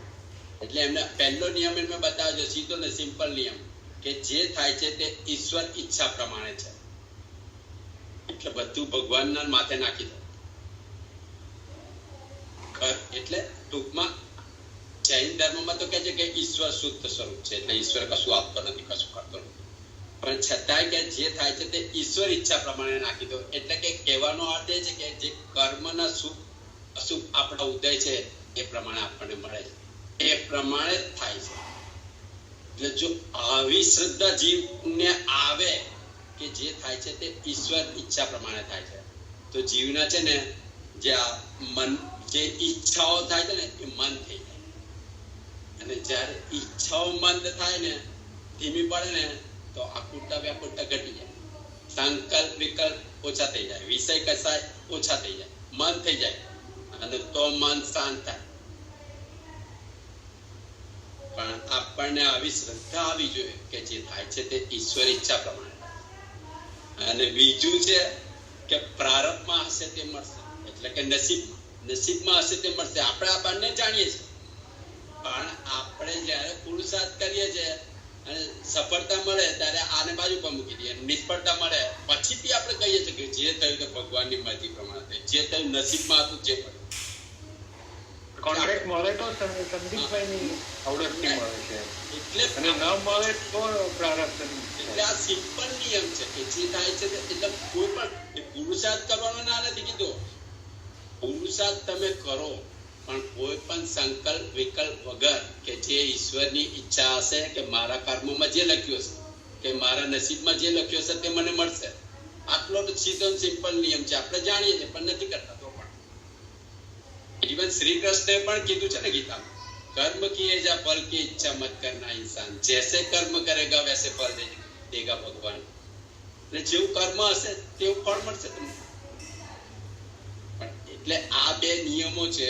એટલે એક ઈશ્વર ઈચ્છા પ્રમાણે જે થાય છે તે ઈશ્વર ઈચ્છા પ્રમાણે થાય છે, અને બીજું પ્રારબ્ધમાં હશે તે મળશે. So question था, अपन कहते हैं कि जो कर्म करो उसका फल मिलेगा, सब होगा. एंड पहले अपन बातचीत कर रहे थे कि एक तीर्थंकर है, मतलब जो एग्जाम्पल बता रहे थे, और दूसरा चक्रवर्ती है, 6 गढ़ को जीता. उसके बाद में उस समय दोनों सब तीनों बराबर लेवल पे है. तीर्थंकर भगवान ने चलो कहा कि नहीं मैं दीक्षा लेता हूँ, उनके जो मन में एम्प्टीनेस आया मैं दीक्षा लेता हूँ, और ये 2 चक्रवर्ती उनके मन में एम्प्टीनेस आया मैं और आगे जाता हूँ. एंड ये जो डिसीजन है, that decision is an intuition. और उसमें हम सब लोग भी है कि जो मन जो डिसीजन लेता है उस समय, एंड वो जो इंट्यूशन है, वो intuition is made up of the past experience. वो पास्ट एक्सपीरियंस पूर्व कर्म का तो अपने को कोई आइडिया नहीं है, लेकिन इस जन्म का तो अपने को आइडिया है कि बचपन से क्या आपका एनवायरमेंट रहा है, क्या सिचुएशन रही है, किसी को तकलीफ बहुत हुई है तो किसी को आराम बहुत हुआ है, किसी को धोखा हुआ है तो किसी को अच्छा सब कुछ मिला, सिल्वर स्पून पे मिला, और अपन अपने अपने एक्सपीरियंस फॉर्म करते रहते हैं। और वो जो एक्सपीरियंस है वो आपका इंट्यूशन स्ट्रॉन्ग करता है, और डिसीजन हर टाइम इंट्यूशन पे होता है। जब भी आप डिसीजन लेते हैं वो इमोशंस उसके अंदर साथ में जुड़े रहते हैं, क्योंकि ज्ञान कितना भी हो, जैसे आपने कहा ज्ञान तो बहुत है, लेकिन उसका जो एप्लीकेशन है वो एप्लीकेशन है कि स्प्लिट सेकंड एप्लीकेशन, तो उस समय अपना एप्लीकेशन क्या कह रहा है हम लोग वो चीज कर लेते हैं। तो पुरुषार्थ जो होता है वहां पे, it is very difficult to understand कि मेरा जो उस समय डिसीजन है, चाहे मैं दीक्षा लूं चाहे वो मैं 7वां गढ़ जीतने की कोशिश करूं, राइट, कौन सा मुझे कहाँ लेके जाएगा। मेरे को लग रहा है कि मैं जब 7वां कर रहा हूँ वो भी सही कर रहा हूँ, राइट। मेरे को कभी ये आदमी मन में कभी ये सोचता ही नहीं कि मैं गलत कर रहा हूँ, राइट, कोई लेगा ही नहीं। मतलब अगर मुझे लगा कि मैं गलत कर रहा हूं तो मैं करूंगा ही नहीं, बिकॉज नो कि मैं गलत काम, कोई भी आदमी दिल से गलत काम नहीं करना चाहता, वो चोर भी है तो गलत काम नहीं करना चाहता है, उसको लगता है कि भाई मैं सही कर रहा हूँ। जब मेरे को लग रहा है जो मैं कर रहा हूँ मैं सही कर रहा हूँ, and which is driven by intuition, how do I know कि वो गलत है? वो इंट्यूशन कहाँ से आता है? हृदय में से आता है, बुद्धि और अहंकार में से आता है? इंट्यूशन जो है बुद्धि में से ही आता है, ज्यादातर बुद्धि और अहंकार। बुद्धि बाद हो जाती है, बाद में अहंकार से आता है। हृदय से नहीं। अगर हृदय से पूछो, हृदय आत्मा के नजीक, वो समय पे आपका काम ही नहीं करता। जब बुद्धि हावी हो जाती है ना, बुद्धि और अहंकार, दैट इज मैच्योरिटी। आपके आत्मा की मैच्योरिटी, आपको ये भाव में मोक्ष में जाना है, ये मैच्योरिटी है जो आपने अचीव नहीं की, टाइम से आती गई है आप में। समझो एक बॉल है, कोई अगला बॉलर बॉलिंग करता है, फास्ट बॉलर बाउंसर डालता है, बराबर। अभी ये आपकी मैच्योरिटी पे है, आप उसको डक करते हो, उसको पुल करते हो, या उसको हुक करते हो और 6 लगाते हो, वो सब मैच्योरिटी पे। In the friction of the second वो डिसाइड करता है, और जो डिसाइड डक करने का करता है ना, वो फिर बाद में सेकंड थॉट आता है कि हुक कर दूं, तो आउट होता है। और हुक करने की सोचने वाला डक करने जाता है तो उसके सर में लगता है। आप समझे? इसलिए वो जो आपका वर्षों का एक्सपीरियंस, इसीलिए धर्म रोज करने की चीज है। व्हाट दिस इज कि धर्म रोज करने की चीज है, स्वाध्याय रोज करने की चीज है, भक्ति रोज करने की चीज है। वो आपको मैच्योर बनाता है। क्रिकेट 10 घंटे रोज खेलने की चीज है। जो वर्ल्ड क्लास क्रिकेटर बनते हैं वो 10 घंटे रोज खेलने की चीज है। जब तक लाइट है, जब तक शरीर में ताकत है, वो खेलते ही रहते हैं। समझे आप? इससे एक मैच्योरिटी आता है, एक रिफ्लेक्स आता है। ऐसे धर्म भी हर बार हर समय करने की चीज है। आपको जब भी, ये अपन अतिचार में देख रहे थे कि जब आपके पास समय है और आपने सामायिक नहीं की तो उसका भी अतिचार लगता है। हमने देखा ना, सामायिक करते करते इतनी गलतियां हो गई, उसका अतिचार तो लग गया और उसका प्रायश्चित तो कर सकते हो, और समय होते हुए नहीं किया, क्षति शक्ति है, स्वामी वात्सल्य न करी, आप किसी साधर्मिक को मदद कर सकते थे, किसी गरीब को खिला सकते थे, आपकी ताकत थी, आप प्रिपेयर्ड थे, पर आपको विचार नहीं आया, उसका भी प्रायश्चित आता है, उसका भी अधिकार लगता है। इसलिए जो धर्म है ना, वो हर बार करने की चीज है, चिंतन हर बार करने की चीज है, भक्ति हर बार करने की चीज। जब भी आप उसमें इन्वॉल्व होते जाओगे तब आपका नेचुरल रिफ्लेक्स अलग होगा। आपने 22 साल एक सेम परिस्थिति, आप 22 साल के थे और आप 42 साल के थे, सेम सिचुएशन में दोनों टाइम का आपका डिसीजन आप गौर करोगे अलग है, तो दैट वाज नॉट अलग, वाइड ऑपोजिट हो सकता है। क्योंकि ये करते करते आपको समझो सोशल डिसीजन है, सोसाइटी में रह के 20 साल आपकी शादी के हो गए, उससे आप काफी लोगों को हैंडल करते टैकल करते करते आपको डिसीजन लेने की एक समझ आ गई, ये है। इसलिए तीर्थंकर के आत्मा ने अगले 3 बहु पहले समझो सभी जीव करूं शासन रसी की भावना की, या तो उत्कृष्ट तप किया, उसके बाद उन्होंने तीर्थंकर नाम का उपार्जित किया है। तो वो जो आत्मा की मैच्योरिटी आती है ना, वो मैच्योरिटी आई है, इसलिए उनके डिसीजन में डिफरेंस आया। समझे? मन ही कराता है दोनों का, लेकिन आपकी मैच्योरिटी, परिपक्वता, जिसको आप परिपक्वता बोल सकते हैं, आत्मा का हर तरीके से कर्मों के हिसाब से, अनुभव के हिसाब से, ज्ञान के हिसाब से, और सबका एक साथ एप्लीकेशन जो होता है ना, उसे परिपक्वता बोलते हैं।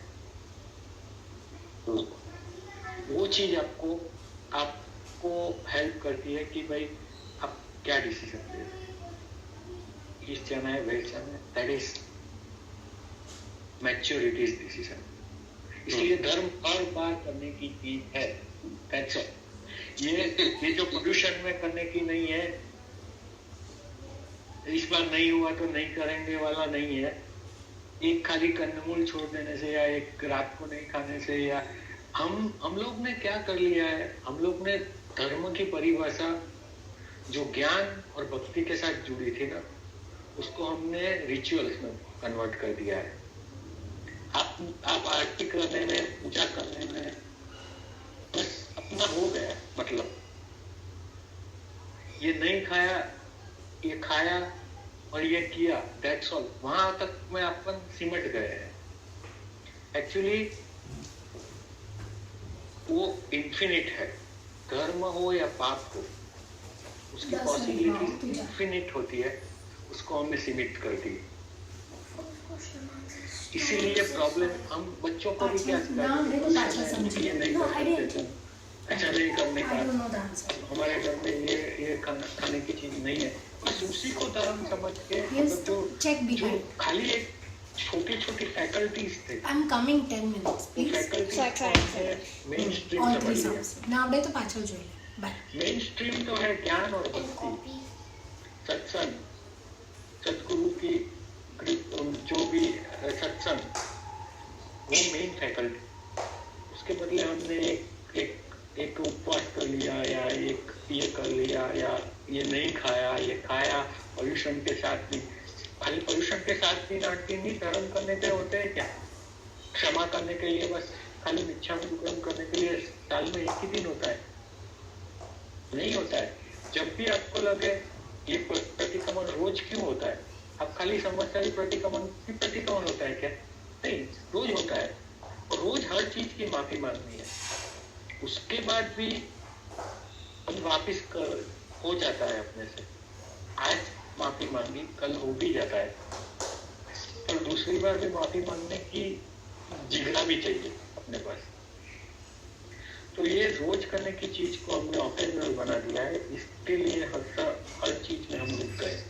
इसलिए हमारा मन वो तरफ मैच्योरिटी जो नहीं आ रही है ना, जो मैच्योरिटी का डिसीजन था, वो भगवान का डिसीजन, वो मैच्योरिटी वाला था, वो दूसरे चक्रवर्ती का, वो विलास का था।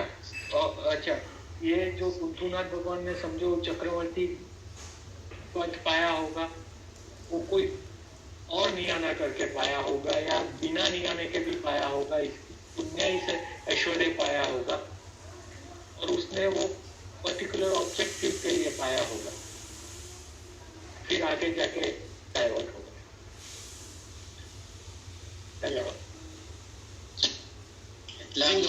इम्पोर्टेंट थिंग इज कि how do you live an integrated life. जो इंटीग्रेटेड लाइफ है, yeah, I mean everything has to get integrated into one, and that's when your own intuition, your decision making process, and then one comes in control. Ultimately मन का जो है, मन की जो outwardness, मन का जो डिसीजन मेकिंग है, इट्स ऑल लिंक टू कि हम वहां तक कैसे पहुंच रहे हैं. एवरीथिंग इज इंटीग्रेटेड है तो बैलेंस हो जाता है proper, because you have to live in society. You can not give up society, because you can not decide today कि भाई चलो नयन भाई ने बोला है आज कि अंतर की तरफ जाओ, मन को लेके जाओ. ऐसे थोड़ी होता है. लाखों बार सुन लिया अपन ने अंतर की ओर जाना है, but practice makes a man perfect. Okay, ये बहु की प्रैक्टिस है बहुत. इसलिए चिंतन मनन चलना ही चाहिए, तो आत्मा का बल मजबूत होगा. जो भी सुनो, जो भी समझो, उसके ऊपर चिंतन मनन अगर नहीं होगा तो वो डिसीजन संसार की ओर ही चला जाएगा ज्यादा. એટલે મનને ચિત્તની સ્થિરતા માટે આપણે આ નિયમો જોયા કે પહેલો નિયમ છે કે જે થાય છે ઈશ્વર ઈચ્છા પ્રમાણે થાય છે, એટલે આમાં શ્રદ્ધા આવી જોઈએ. તો જીવના કસાયો જે સંકલ્પ વિકલ્પ થાય છે, મન શાંત થાય. બીજો નસીબમાં હશે, પ્રારબ્ધમાં હશે તે મળશે. અને ત્રીજો નિયમ છે કે ભગવાન પાસે માગો. બધા ભગવાન પાસે માગતા હોય છે, માગવાની ના કહેજે છતાં, તો એવું માગો કે તમને હિંમત આપે કે જે બદલી શકાય તેને બદલી શકો. આપણે બધું બદલી નથી શકતા આ સંસારમાં, એટલે જે બદલી શકાય એ બદલી શકું. જેવું કે તમારા કસાયો તમે ઓછા કરી શકો, અનિત્ય એવા દૂરના સંબંધો તમે ઓછા કરી શકો. એટલે ભગવાન પાસે એવી હિંમત માંગો કે જે બદલી શકાય એ બદલી શકું, અને એવો વિવેક પણ માંગો કે શું બદલી શકાય અને શું ન બદલી શકાય એવું જાણી શકું. કારણ કે બધું જ વસ્તુ તમે બદલી નથી શકતા. તમે કોઈનો સ્વભાવ બદલી નથી શકતા, કોઈના કર્મો બદલી નથી શકતા. આપણે કહીએ છીએ કે હું સમાજનું આમ કરી દઉં, પણ તમે કરી નથી શકતા. થવાનું હોય તો થાય. કે હું મારા ફેમિલીનું આમ કરું, એ તમે કરી નથી શકતા, બદલી નથી શકતા. એટલે આવો તમને વિવેક પણ આપે કે શું બદલી શકાય ને શું ન બદલી શકાય. અને ત્રીજું છે કે તમને એવી શક્તિ આપે કે જે કરી શકાય એ કરી શકું. આપણે ઘણું બધું કરી શકાય એવું હોય છે, કરતા નથી. યમ, નિયમ, આસન, પ્રાણાયામ, ધ્યાન, સ્વાધ્યાય, ભક્તિ, પૂજા પાઠ બધું જ કરી શકાય એવું છે, આપણે કરતા નથી. એટલે એની શક્તિ આપે. એટલે જો આ રીતે ભગવાન પાસે તમે માંગો કે એવી હિંમત આપે કે જે બદલી શકાય બદલી શકો. એટલે જે ખરાબ વસ્તુ છે બધું જે બદલી શકાય છે, જે નથી બદલી શકાય તેમાં આપણે કોશિશ વધારે ચાલે છે, અને એટલે જીવ દુખી થાય છે. આપણે બીજાને બદલવાની કોશિશ કરે છે. આખી દુનિયા ક્યાંય બદલાય નહીં, તમારે જ બદલાવું પડે. એક હદ સુધી કદાચ તમારા પુણ્ય હોય ને પેલું થવાનું હોય તો થાય, બાકી થઈ ના શકે. અને જીવ એની પાછળ જ લાગેલો હોય છે. એટલે જીવનું મન જે અશાંત રહે છે તે આને લઈને જ રહે છે કે હું આમ કરું તેમ કરું. તું કરી શકે એમ નથી. જે વસ્તુ એમાં તું મંડ્યો રહે છે. એટલે ભગવાન પાસે આવી શક્તિ, હિંમત માંગો કે જે બદલી શકાય બદલી શકું. એવો વિવેક માંગો કે જે શું બદલી શકાય ને શું ન બદલી શકાય એ હું જાણી શકું. અને એવી શક્તિ માંગો કે જે કરી શકાય એ કરી શકું, જે આપણે નથી કરતા. ઘણું બધું કરી શકાય એમ છે. યમ, નિયમ, પ્રાણાયામ, સ્વાધ્યાય, સામાયિક, પ્રતિક્રમણ, જે કરવું આ બધું જ કરી શકાય એમ છે, અને છતાં આપણે કરી શકતા નથી. એટલે એની શક્તિ માંગો. જો આ જીવનમાં આ 3 નિયમો જે પણ જીવ ઉતારે ને તેનું મન ઘણે ખરે અંશે શાંત થઈ જાય, શાંત ને સ્થિર થાય. કારણ કે જીવ પોતાની ઈચ્છા પ્રમાણે જ ગમે તેમ વર્તે છે કે હું આ બદલી કાઢું, હું આ બદલી કાઢું. અરે તું બદલી શકે એમ જ નથી. કોઈનું નસીબ તું ન બદલી શકે, કોઈના કર્મો તું ઓછા ન કરી શકે. તમારાથી જે ઓછું થાય એવો કસાય છે, તમારા કસાયો, તમારા અનિત્ય સંબંધો તમે જેને ઓછા કરી શકો. એટલે આ શ્રીમદે આ સંસારી જીવો માટે જ બતાવ્યા છે કે જેથી તમારું મન શાંત થઈ શકે, અમુક અંશ સુધી શાંત થઈ શકે તો તમે આગળ વધી શકો. એટલે જીવનમાં જો આ 3 નિયમ જે જીવ અપનાવે તેનું મન શાંત થઈ શકે. કે સંદીપભાઈ હવે આગળ છે? હવે 12 ને 10 થઈ છે, આના પર જ આપણે પૂરું ચાલીએ. તો આગળ હું પૂરું કરી દઉં. હા, વાંધો નહીં. એટલે પછીથી જો મનનો નિગ્રહ કરવા માટે આપણે જોયું કે સત્સંગ નિરંતર હોય જીવનું, તો જ જીવનું મન રોકાય, શાંત થઈ શકે. પણ આ સત્સંગ એટલે શું? કારણ કે સત્સંગ એટલે સતનો સંગ થવો, એને સત્સંગ કહેવાય. અને સત એટલે શું?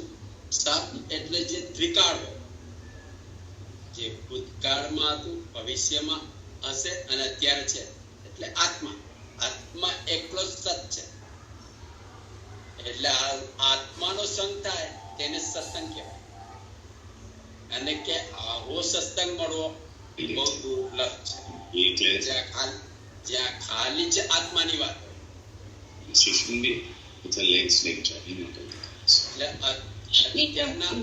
ઇન્ફોર્મેશન ઓલરેડી એ પણ કર્યું છે, આ પણ કર્યું છે, આ પણ કર્યું છે, બધું તો એટલે અત્યારના આ વિષમ કાળમાં તો બહુ જ દુર્લભ છે આવો સત્સંગ મળવો. આપણે પંચમ આરામાં છે, જ્યાં આત્માની વાત કોઈને સાંભળવી નથી અને કરવી નથી. એટલે આવો સત્સંગ મળવો તો બહુ દુર્લભ છે. એટલે કે આ સત્સંગને શું કીધું છે કે આ સત્સંગ છે ને આ जीवना परिभ्रमण में क्या विश्रांति रूप है. नैन भाई क्वेश्चन आपको, हम लोगों ने जब ये सारे हमारे आचार्य लोग हैं, ऐसा हमारे दिमाग में क्यों फिट कर दिया है कि ये पंचमारा है, ये सारे में ये नहीं हो सकता है, ये नहीं हो सकता है, तुम ये नहीं बन सकते हो, ये नहीं बन सकते. मतलब हमारी ख्वाहिशों को कंट्रोल कर दिया कि भाई तुम तीर्थंकर बन ही नहीं सकते हो, तुम ये कर ही नहीं सकते हो. मतलब ये नेगेटिविटी क्यों लेके आए हम लोग? उन्होंने बोला ही नहीं है कि नहीं बन सकते. आप आज इंडिया नहीं जा सकते. शास्त्र में कहा? एक मिनट, आप आज इंडिया नहीं जा सकते. आज आपको इंडिया जाना है घूमने के लिए, यहाँ से आप नहीं जा सकते. It's fact. और आपकी ख्वाहिशों पे ताला लगा दिया गवर्नमेंट ने, या मैंने अभी मेरे स्टेटमेंट में आपकी ख्वाहिशों पे ताला लगाया या फैक्ट दिखाया कि भाई इतनी अपनी लिमिटेशन है, आप समझ लो. ये जो बताया है ना, ऐसा नहीं बताया कि मोक्ष में नहीं जा सकते. डिस्टेंस बच गया आपको. वो जो क्या बोलते हैं, यहाँ से दुबई गए, दुबई से मुंबई गए, उसको ट्रांजिट बोलते हैं ना. आपको ट्रांजिट लेना है. आज आप कर सकते हो, और ये फैक्ट है. यहाँ से मुंबई की डायरेक्ट फ्लाइट नहीं है, तो आपको ट्रांजिट लेना है. दिल्ली लो, कलकत्ता लो, या कोची लो, या दुबई लो. जितनी 4 जगह खुली है उसमें से आपको चॉइस करना है कि ट्रांजिट कहाँ का लेके जाना है और कितने समय का ट्रांजिट लेना है. आमने सामने वाली फ्लाइट लेनी है, 3 घंटे रुक के लेना है, या 1 दिन घूम के लेना है, आपको डिसाइड करना है. But it is fact, you can not go, that's all. ख्वाहिशों पे आपके, उनको पता नहीं था कि भाई राजेंद्र जी ऐसे ऐसे ख्वाहिश वाले आएंगे, उनकी ख्वाहिशों पे ताला लगाओ. संदीप भाई ऐसे मतलब आज के आज जाने की सोच रहे हैं मोक्ष में, और उनकी ख्वाहिशों पे ताला नहीं. ऐसा नहीं है, इट इज फैक्ट. शास्त्र जो होता है ना, ये कोई ये आचार्य भगवंत या सब अपने घर की बात नहीं कर रहे हैं. पहले ये जो बात है वो शास्त्रोक्त बात है. एक और बात, आप खाली जैन धर्म की बात नहीं कर सकते. वैदिक सनातन धर्म में भी यही है कि ये कलयुग है, समझो कि इसकी लिमिटेशन है। और अपन भी देखते हैं कि जो अपनी एनर्जी और अपना जो लेवल था 25 साल पहले वाले का, 50 साल पहले वाले का, 100 साल पहले वाले का, उससे कम आत्मबल भी आया, कम ये भी आया। महात्मा गांधी जो नक्की करते थे वो करके दिखाते थे। और अभी जो पॉलिटिशियंस आए तो मतलब वो जो डाउनग्रेडिंग है, and they are showing you the facts only. उन्होंने बताया बंद है, ऐसा नहीं कहा है कभी भी। कोई भी आचार्य भगवान ने ऐसा नहीं कहा है कि आप मोक्ष में नहीं जा सकते। ट्रांजिट लो, यहाँ से महाविद्या जाओ। आप इतना एफर्ट कर सकते हो कि यहाँ से आप महाविद्या जा सकते हो। और आप समझे ना। और जिनकी खुद के चार्टर, खुद के जेट्स है ना, मतलब वो तो महाविद्या में पैदा ही महाविद्या में हुए, जिनके खुद के जेट थे, तो वो चाहे तब जा सकते थे। खाली उनको तो एक लेटर लिख के देना था कि मेरे को बम्बई में लैंड करना है, जितना पैसा लेना है एयरपोर्ट पे उतरने का ले लेना, मेरा प्लेन उतरेगा ही उतरेगा, दैट्स ऑल। तो वो तो महाविद्या में चले गए, उनको तो जाना ही है वहां से मोक्ष में। उनका खुद का जेट है। और अपने को कमर्शियल फ्लाइट में जाना है ना, तो अभी जो ट्रांजिट वाला रास्ता है ना, वही है अपने लिए खुला। तो समझे? कोई आपको गैर मार्ग पे नहीं दौड़ रहा है, या कोई मिसकंसेप्शंस नहीं आ रहे हैं। फिर कोई उसको यूटिलाइज, वो बात को यूटिलाइज करके आपको कुछ दुष्चक्र में फंसता है, दैट इज इंडिविजुअल थिंग, वो शास्त्र नहीं है। आप ऐसे किसी के पल्ले पड़ गए कि भाई वो आपको और गैर मार्ग में डोल रहा है, वो अलग बात है। लेकिन ऑथेंटिसिटी ये है कि ट्रांजिट में जाना है, दैट्स ऑल।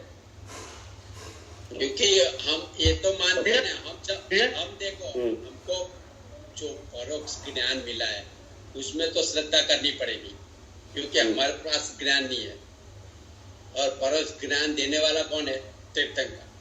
और अभी भी श्रद्धा कर, उसमें भी श्रद्धा करनी पड़ेगी। और जो उसके पास क्या है? केवल ज्ञान है। तो उन्होंने अपने ज्ञान में देख के ये बताया है, उनका तो कोई मतलब नहीं था ना। आजकल क्या है, व्हाट्सएप में 2 तरह के मैसेज चलते हैं। एक, मेरे मन में फितूर आया और मैंने खुद का बना के भेज दिया, एक चीज। और दूसरा एक ऐसा चलता है कि जिसमें मैंने एक लिंक पोस्ट की है, या लिंक खोल के देख सकते हो कि मैंने जो बोला है कि भाई यहाँ से ये है, तो आप लिंक खोल के देख लो कि भाई इट इज ऑथेंटिक। तो अपने पास लिंक वाले मैसेज है सारे, जो आचार्य भगवंत अपने को देते हैं ना, पूरी लिंक है। आप उनको पूछ सकते कि ऐसा कहाँ लिखा है, आप कभी पूछ लेना किसी से ऐसा कहाँ लिखा है, तो बोलेंगे कि आचार्य सूत्र है, इसमें ये पन्ने पे है, जाके पढ़ ले और समझ ले। अपनी मैच्योरिटी क्रिएट कर इसको समझने की, खाली वो पेज को समझ ले। तो अपने पास एक लिंक वाले ऑथेंटिक मैसेज है, और एक ऐसे लिंक बिना के आते हैं, मेरे मन में फितूर आया, मैंने बोल दिया, मैं ज्ञानी हो गया और आपने मेरे को मान लिया, तो आपकी बेवकूफी है, मैं क्या करूं? और मैंने कुछ और बोला और आपने कुछ और समझा, तो मैं क्या कर सकता हूँ? आचार्य भगवंत की सारी बातें लिंक्ड है, आप उनको पूछ सकते हो, वो आपको ऑथेंटिक प्रमाण देंगे, ग्रंथ देंगे, संस्कृत ग्रंथ देंगे, उसकी हजारों साल पुरानी प्रतें देंगे।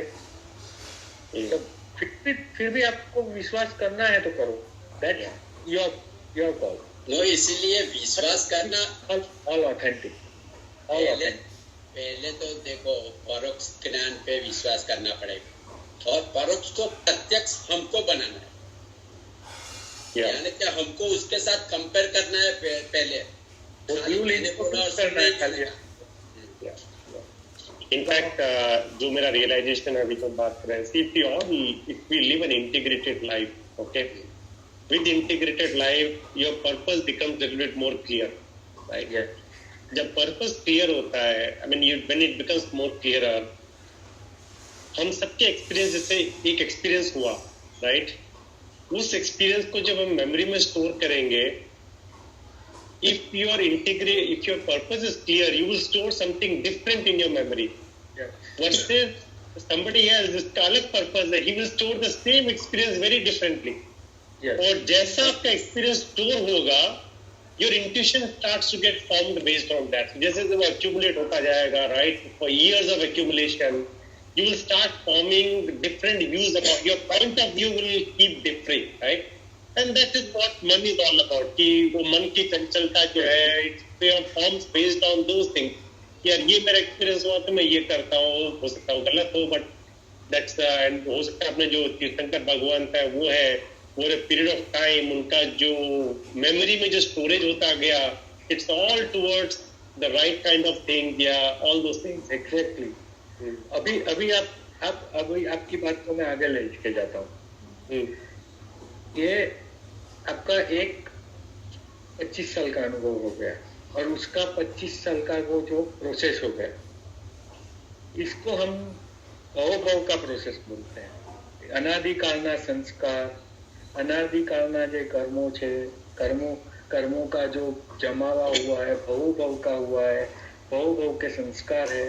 किसी 6 साल के बच्चे को 3 महीने के बच्चे को अठम करने का मन होता है, कोई 3 साल का बच्चा अठाई कर लेता है।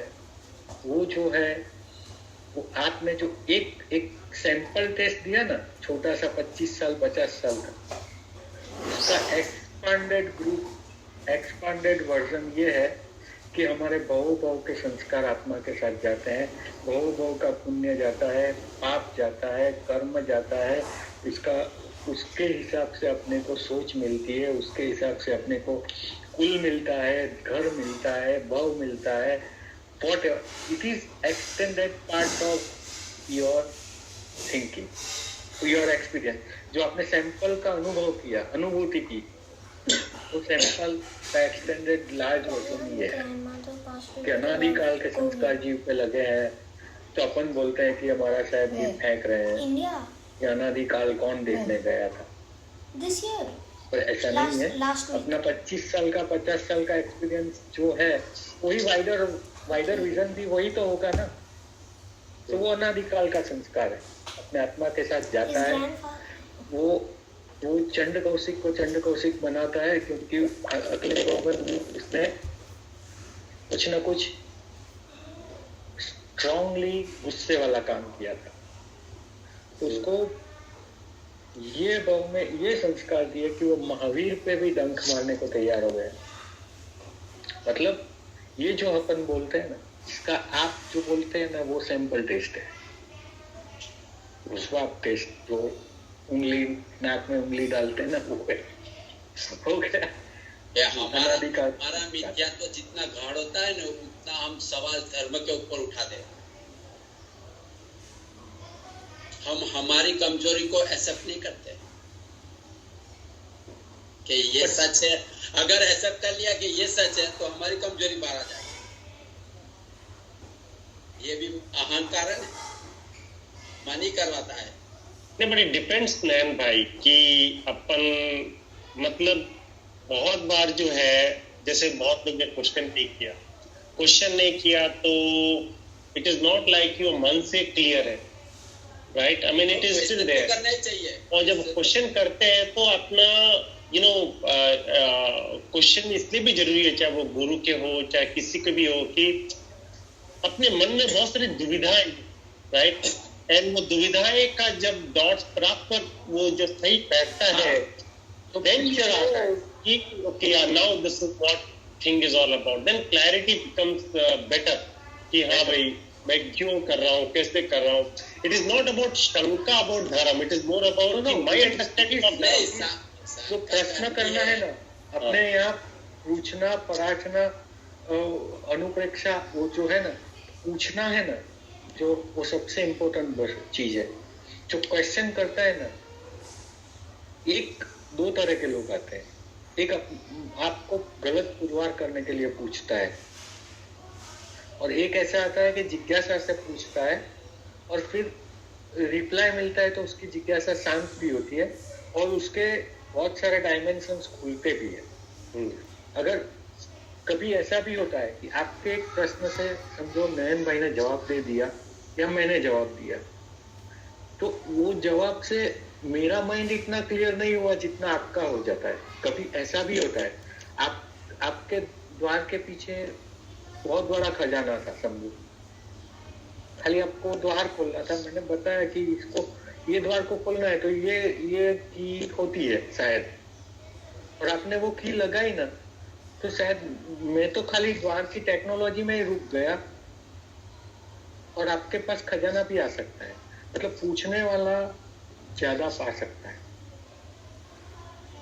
मेरा एक्सपीरियंस ये है कि जो पूछने वाला होता है ना वो ज्यादा पा सकता है, क्योंकि उसके पास वो खजाने अंदर खजाना पड़ा है, खाली चाबी ही ढूंढ रहा है वो।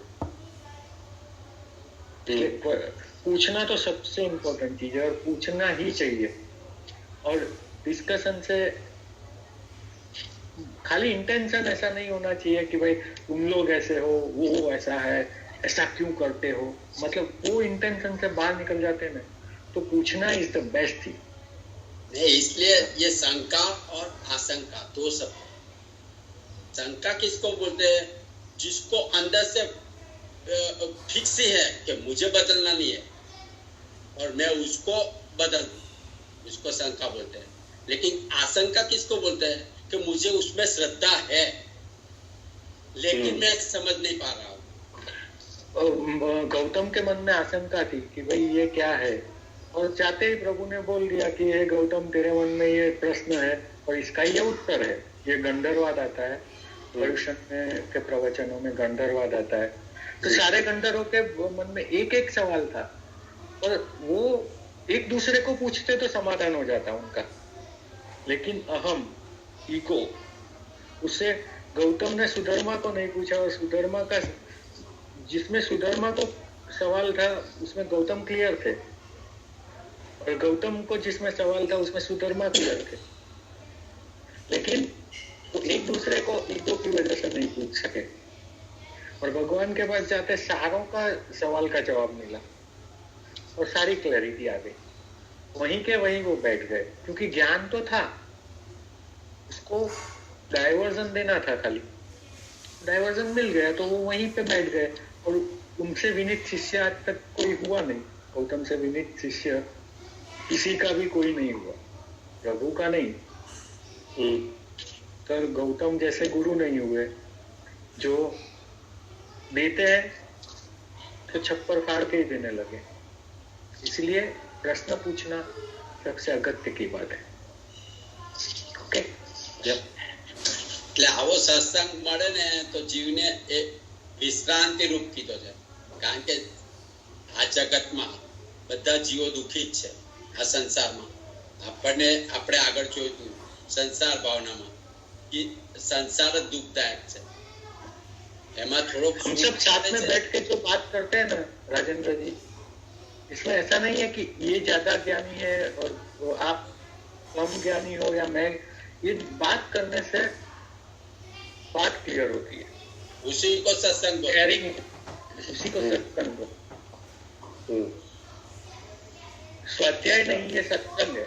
स्वाध्याय अलग होता है, तो खुद को पढ़ के खुद का चिंतन करना है। ये सत्संग इसलिए है कि एक दूसरे का व्यूज शेयर होता है, इसमें कोई ज्ञानी नहीं है। सत्संग जो खाली बोलने का मौका मिला ना मुझे, दैट मीन्स कि थोड़ा मेरा पुण्य है, मुझे बोलने का मौका मिला और आपको पूछने का मौका मिला, दोनों इक्वल ही है, इसी में चलता है।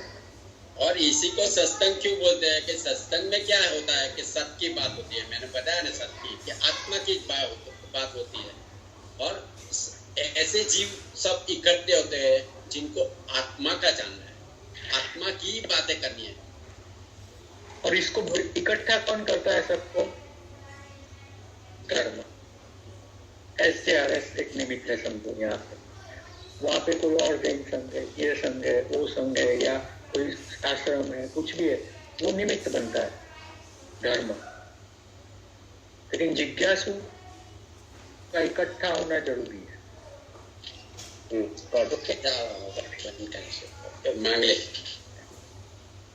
नमो हरियंताम नमो सिद्धाणम हरियाणम नमो वज्राणम नमो लोहि सबसाणम ऐसो पंचन मुक्कारो सव भाव प्रणाशम पंच सवेसिम परमं हवै मंगलम चत्तारि मंगलम हरियंता मंगलम सिद्धा मंगलम साव मंगलम केवली पन्नतोतमो मंगलम चत्तारि लोकुत्तमा हरियंता लोकुत्तमा सिद्धा लोकुत्तमा साहु लोकुत्तमा केवली पन्नतोतमो लोकुत्तमा चत्तारि शरणं भवज्जामि हरियन्ते शरणं भवज्जामि सिद्धे शरणं भवज्जामि साहु शरणं भवज्जामि केवली पन्नतोतमो शरणं भवज्जामि उपसर्गाक्षयम्यान्ते चिद्यन्ते विघ्नवलयमनः प्रसन्नतामेति पूज्यमाने जिनेश्वरे सर्वमङ्गलमाङ्गल्यं सर्वकल्याणकारणं प्रदानं सर्वधर्माणं जैनं जयति शासनं बोलो महावीर भगवान की जय।